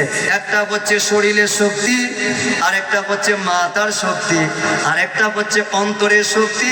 সবাই বলেন আছে না নাই? শরীরের শক্তির একটা লিমিট আছে। আপনি হাজার চেষ্টা করলেও যত বড়ই শক্তিমান হন, আমার মনে হয় 120 কেজির উপরে তোলা সম্ভব না। আপনার শরীরের শক্তি শেষ। কথা বলেন ঠিক কিনা? 120 কেজির উপরে আমার মনে হয় তুলতে পারবেন না। আপনার শরীরের শক্তি শেষ। এবার আসুন আমরা মাথার শক্তির কাছে চলে যাই। আপনার এবং আমার এলাকায় বর্তমানে বেকু আছে না নাই? কথা বলে না, কথা বলে না, আছে না নাই? আপনি দেখবেন আপনার শরীর দিয়া 120 কেজি তুলতে পারেন না, কিন্তু বেকু একটা টান মাইরা 1 সেকেন্ডে কয়েক মন তুলে কি তুলে না? কথা বলেন তুলে কি তুলে না? এর দ্বারা বোঝা যায় বেকু বানাইছে শরীর দিয়া না, মাথার বুদ্ধি কাজে লাগাইয়া। এই মাথার বুদ্ধি কাজে লাগাইয়া বিমান তৈরি করছে। আপনি শরীর দিয়া হাইটে হাইটে মক্কা মদিনায় যাইতে 6 মাস লাগে, কিন্তু বিমান দিয়া যাইতে 6 মাস লাগে না, 1 মাস লাগে না, 15 দিন লাগে না, 1 দিন লাগে না, 6 ঘন্টাতেই মক্কা মদিনায় যাওয়া যায়। কথা বলেন ঠিক কিনা? সুতরাং শরীরের শক্তি বেশি না মাথার শক্তি বেশি? কথা বলেন কার শক্তি? মাথার শক্তি বেশি। এবার আপনি চলে আসেন, মাথার শক্তি ওলাদেরকে একদিকে রাখেন, বিজ্ঞানীদেরকে একদিকে রাখেন, আর যারা শরীরের শক্তি ওলা তাদেরকে আরেক দিকে রাখেন। এবার বলেন, রানী বিলকিসের একটা সিংহাসন সুলাইমান নবীর দরবারে আইনা দেওয়া লাগবো। সিংহাসন কতটুকু লম্বা? 80 হাত লম্বা। চওড়া কতটুকু? 40 হাত চওড়া। ওজন কতটুকু? 80 মণ ওজন। এত বড় সিংহাসনটা কতটুকু দূরে? 2500 মাইল দূরে এনে দেওয়া লাগবে কার দরবারে? সুলাইমান নবীর দরবারে। সময় কতটুকু? চোখের পলক পড়ার আগে। সুবহানাল্লাহ বলেন। আরেকটা আওয়াজ খুলে বলেন সুবহানাল্লাহ। এতটুকু সময় দিয়া 2500 মাইল দূর থেকে রানী বিলকিসের সিংহাসন সুলাইমান নবীর দরবারে এনে দেওয়া লাগবে। শরীরের শক্তি ওলারা পারবো? মাথার শক্তি ওলা বিজ্ঞানীরা রকেট পকেট জ্যাকেট বানায়া পারবো? পারবো না, কিন্তু পারছে। সুলাইমান নবীর দরবারে একজন আল্লাহর ওলি ছিল, নাম হচ্ছে আসেফ ইবনে বরকিয়া। সেই আসেফ ইবনে বরকিয়া এটা দুনিয়ার কোন সাধারণ কিতাবের কিচ্ছা কাহিনী নয়। সূরা নমল খুলেন, 37, 38, 39, 40 নম্বর আয়াত খুলেন। সুলাইমান নবীর দরবারে একজন আল্লাহর ওলি ছিল, নাম হচ্ছে আসেফ ইবনে বরকিয়া। সেই আসেফ ইবনে বরকিয়া বলে, শুনেন সুলাইমান নবী, আমি চোখের পলক পড়ার আগে 2500 মাইল দূর থেকে রানী বিলকিসের সিংহাসনটা আপনি সুলাইমান নবীর দরবারে নিয়ে আসতে পারবো। জবান খুলে বলেন সুবহানাল্লাহ। আপনি যেই কথা বলছেন সেই কাজ করছেন। চোখের পলক পড়ার আগেই দেখেন সুলাইমান নবীর দরবারে রানী বিলকিসের সিংহাসনটা চলে এসেছে। জবান খুলে বলেন মারহাবা। এটা কার ক্ষমতা? আল্লাহর ওলির ক্ষমতা। কে বলছে? কোরআন বলছে। কোরআন বলে আল্লাহর ওলিরা চাইলে চোখের পলক পড়ার আগে রানী বিলকিসের সিংহাসন সুলাইমান নবীর দরবারে আনতে পারে। এটা কয় কোরআন, কিন্তু মোল্লা ভাইরা কয় ওলি আল্লাহর কোনো ক্ষমতা নাই। আরে বাবা, এটা কি কোরআনের ঘটনা? আপনি বলতেছেন ক্ষমতা নাই, তাহলে কোরআন পড়ছেন কি আর বুঝছেন কি? কোরআন বলে চোখের পলক পড়ার আগেই এনে দিতে পারে, আপনি বলছেন ক্ষমতা নাই। তার মনে হয় কোরআন পড়ছেন কিন্তু বুঝছেন না। কথা বলেন ঠিক কিনা? এবার আসেন ভাইয়ারা, সেই যে আল্লাহর ওলি আসেফ ইবনে বরকিয়া চোখের পলক পড়ার আগে সুলাইমান নবীর দরবারে রানী বিলকিসের সিংহাসনটা আনছেন শরীরের শক্তি দিয়া। শরীরের শক্তি দিয়া আনছে? মাথার শক্তি দিয়া না। কিসের শক্তি দিয়া? কলবের শক্তি দিয়া, অন্তরের শক্তি দিয়ে আনছেন বাবারে। কলবের শক্তি অর্জন করতে পারলে, যারা কলবের শক্তি অর্জন করছে এরা কেমন ক্ষমতাধর? যারা কলবের শক্তি অর্জন করছে বাবারে, একটা জায়নামাজে 360 জন তারা পার হয়ে গেছে।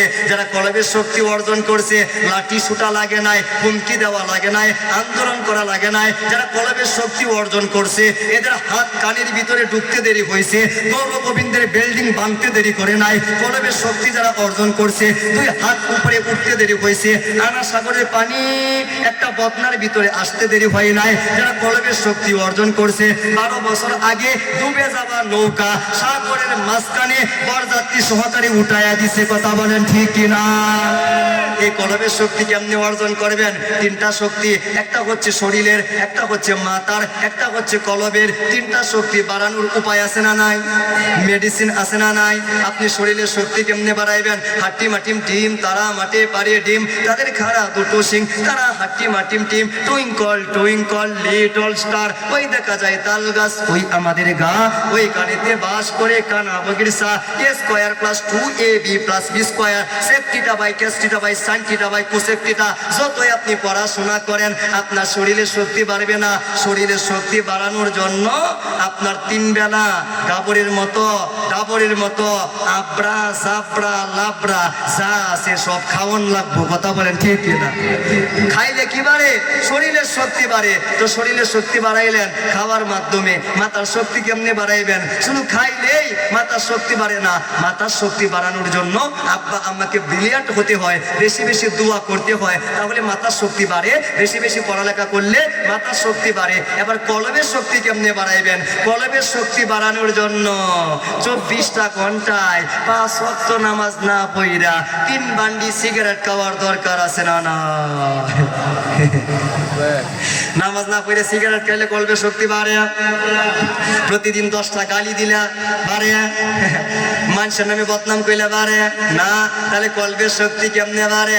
কলবের শক্তি বাড়ানোর জন্য মাওলানা জালালউদ্দিন রুমির মতো এত বড় আলেম হওয়ার পরেও শামসুত তাবরিজির মতো একজন ওলি আল্লাহর হাতে বায়াত হতে হয়, মুরিদ হতে হয়, গোলামি করতে হয়, অহংকার ধ্বংস করতে হয়, মাথার মধ্যে মাটির বোঝা টানতে হয়। কলবের শক্তি অর্জন করার জন্য হুজ্জাতুল ইসলাম ইমাম গাজ্জালি হওয়ার পরেও আবু আলী ফারমুদি তুসির মতো একজন ওলি আল্লাহর দরবারে গিয়া বায়াত হইতে হয়। কলবের শক্তি অর্জন করার জন্য ইমাম ফখরুদ্দিন রাজির মতো এত বড় ইমাম হওয়ার পরেও নাজিমউদ্দিন কুবরার মতো একজন ওলি আল্লাহর দরবারে গিয়া অহংকার ধ্বংস করতে হয়, বায়াত হইতে হয়। 5 ওয়াক্ত নামাজের পরে বেশি বেশি মুনাজাত করতে হয়, নামাজের পরে দরুদ শরীফ আদায় করতে হয়। কলবের শক্তি বাড়ানোর জন্য তাহাজ্জুদের নামাজ আদায় করতে হয়। হিন্দু খ্রিস্টান বৌদ্ধ আস্তিক নাস্তিক সকল মানুষকে ভালোবাসতে হয়। কলবের শক্তি অর্জন করার জন্য ইতিমের মাথায় হাত বোলাইতে হয়।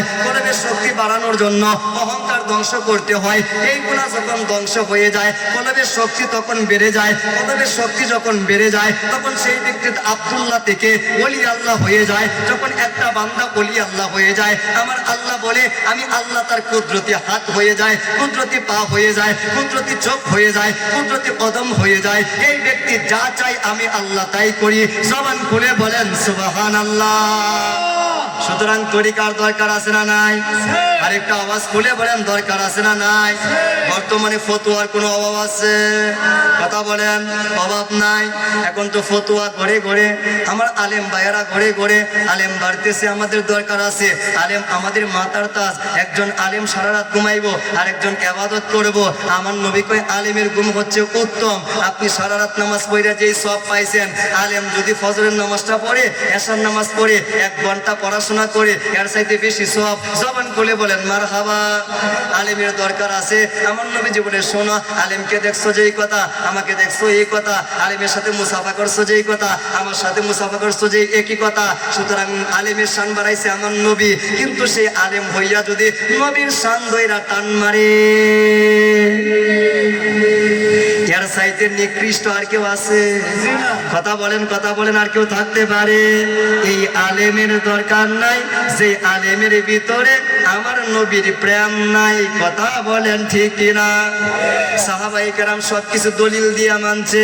নামাজ মানছে দলিল দিয়া, রোজা মানছে দলিল দিয়া, হজ মানছে দলিল দিয়া, যাকাত মানছে দলিল দিয়া, কিন্তু নবী মানছে প্রেম দিয়া।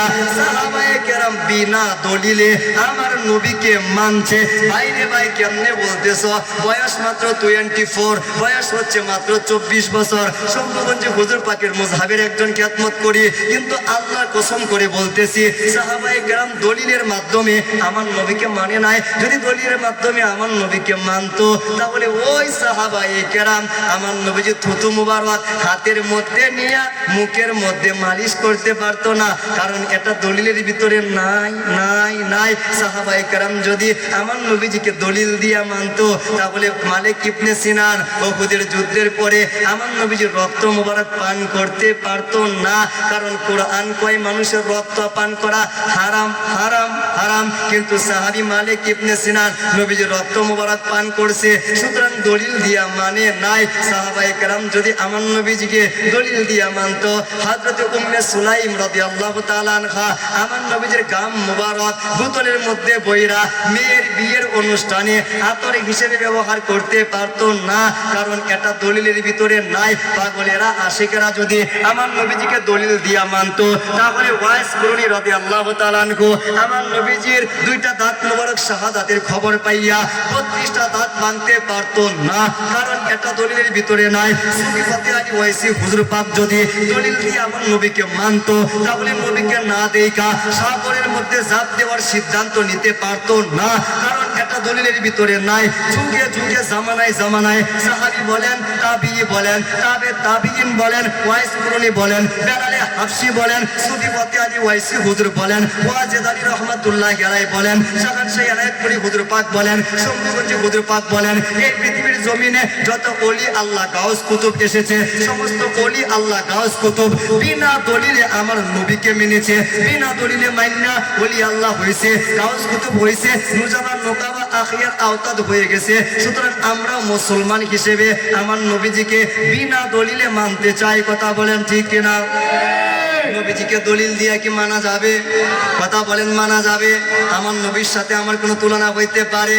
আমার কালিমা হচ্ছে লা ইলাহা ইল্লাল্লাহ মুহাম্মাদুর রাসূলুল্লাহ, কিন্তু নবীজির কালিমা হচ্ছে লা ইলাহা ইল্লাল্লাহ ইন্নী রাসূলুল্লাহ। আমার নামাজ হচ্ছে 5 ওয়াক্ত ফরজ, কিন্তু নবীজির উপরে 6 ওয়াক্ত ফরজ। আমার রোজা হচ্ছে একবার খাই আরেকবার সন্ধ্যা বেলায় খাইয়া ভাঙ্গিয়া দেই, এটা হচ্ছে আমার রোজা। কিন্তু বুখারী শরীফে কিতাবুল বিসাল খোলেন, আমার নবীজি শুধু রাত্র বেলায় একবার খাইছে, একদিন চলে গেছে, আর খাবার খান না 2 দিন চলে গেছে, আর খাবার খান না 3 দিন চলে গেছে, আর খাবার খান না। আমার নবীজি একবার খাইলে আর খাওয়া লাগে না। আমার আল্লাহ বলি, শোনা শোনা, আমার নবীজিকে আমি আল্লাহ নিজের হাতে খাওয়াই, নিজের হাতে পড়াই, বন্ধুর চিন্তা তোমাদের করা লাগবে না। এই দুনিয়ার জমিনে আমরা যখন ঘুমাইয়া যাই, বড় আলেম হোক, বড় হাফিজ সাহেব হোক, বড় মুফতি সাহেব হোক, কিন্তু আলেমের ওযুটা ভাঙ্গা যাবে, সেই অবস্থায় নামাজ পড়তে পারবে না। বুখারী শরীফের ভিতরে এসেছে আমার নবীজি রাহমাতুল্লিল, কথা বলে না, রাহমাতুল্লিল আলামিন, উনি ঘুমন্ত অবস্থায় ছিলেন। ঘুম থেকে ওইটা সরাসরি নামাজে দাঁড়ায় গেলেন। হযরতে মা আয়েশা সিদ্দিকা রাদিয়াল্লাহু তাআলা আনহা বলে, আতানামু ইয়া রাসূলুল্লাহ, ও আল্লাহর নবী, একটু আগেই দেখলাম আপনি ঘুমাইতেছেন, এখন আপনি ঘুম থেকে উঠা ডাইরেক্ট নামাজে দাঁড়িয়ে গেছেন, বিষয়টা তো বুঝলাম না। আমার নবীজি বলে, শোনো, ইন্না আইনাইয়া তানামানি ওয়ালা ইয়ানামু কলবি, দুনিয়ার মানুষ ঘুমাইলে 2টা চোখ ঘুমায়া যায়, অন্তর ঘুমায়া যায়, কিন্তু আমি রহমাতুল লিল আলামিন ঘুমাইলে চোখ ঘুমায়, অন্তর সব সময় জাগ্রত থাকে। অন্তর যদি ঘুমায়া যায় আমার উম্মতের কি হবে? অন্তর যদি ঘুমায়া যায় ইস্তেগফার কে করবে? অন্তর যদি ঘুমায়া যায় রব্বি হাবলি উম্মতি কে বলবে? এই দুনিয়ার মানুষ ঘুমাইলে ওযু ভাঙ্গে, কিন্তু আমার নবী ঘুমাইলে ওযু ভাঙ্গে না। বুখারী শরীফের হাদিস সাক্ষ্য দিচ্ছে, আমার নবী আমার মতো না। জবান খুলে বলেন মারহাবা, আরেকটু আওয়াজ খুলে বলেন মারহাবা। বুখারী শরীফের কিতাবুস সালাহ, আমার নবীজি রাহমাতুল লিল আলামিন নামাজ আদায় করতেছেন, পিছনে আব্দুল্লাহ ইবনে উবাই ইবনে সুলুল তারাও নামাজ আদায় করতেছে, কিন্তু নামাজের রুকুটা ভালো করে দেয় না, সেজদাটা ভালো করে দেয় না। আমার নবীজি নামাজ শেষ করে বললেন, হাল তারাও না হা গুনা কিবলাতি, তোমরা কি মনে করছো আমি শুধু নামাজের মধ্যে দাঁড়াইয়া সামনে দেখি? না না না না, আমি নবীজির সামনে যেমন দেখি পিছনে তেমন দেখি। তোমরা কি মনে করছো আমি শুধু তোমাদের চেহারা দেখি? মা ইয়াকফা আলাইয়া রুকুউকুম ওয়ালা খুশুউকুম, মনে রাখবা তোমরা সাহাবীরা আমার পিছনে নামাজ আদায় করতেছো, তোমাদের নামাজের ভিতরে মনটা কোথায় আছে, রুকুর ভিতরে তোমার কলব কোথায় আছে, তুমি সাজদার মধ্যে গিয়া কি চিন্তা করতেছো, প্রত্যেকটা জিনিস আমি রহমাতুল লিল আলামিন নামাজে দাঁড়াইয়া দেখতে পারি। তো মনের খবর রহমাতুল লিল আলামিন জানেন কি জানেন না? আরেকটা আওয়াজ খুলে বলেন, জানেন কি জানেন না? সেই নবীজির সাথে তুলনা দিলে ঈমান থাকতে পারে? আমরা যেন সেই নবীজিকে বেমিসাল হিসেবে মানতে পারি। নবীজি রাহমাতুল লিল আলামিনের সুন্নাত মুবারকগুলো আপনি যত পালন করবেন, দেখবেন আপনার পরিবারে তত শান্তি আমার আল্লাহ পাক বর্ষণ করে দিবেন। কারণ সুন্নাত যেখানে আমার নবী সেখানে, আমার নবী যেখানে রাহমাতুল লিল আলামিন সেখানে। নারে তাকবীর।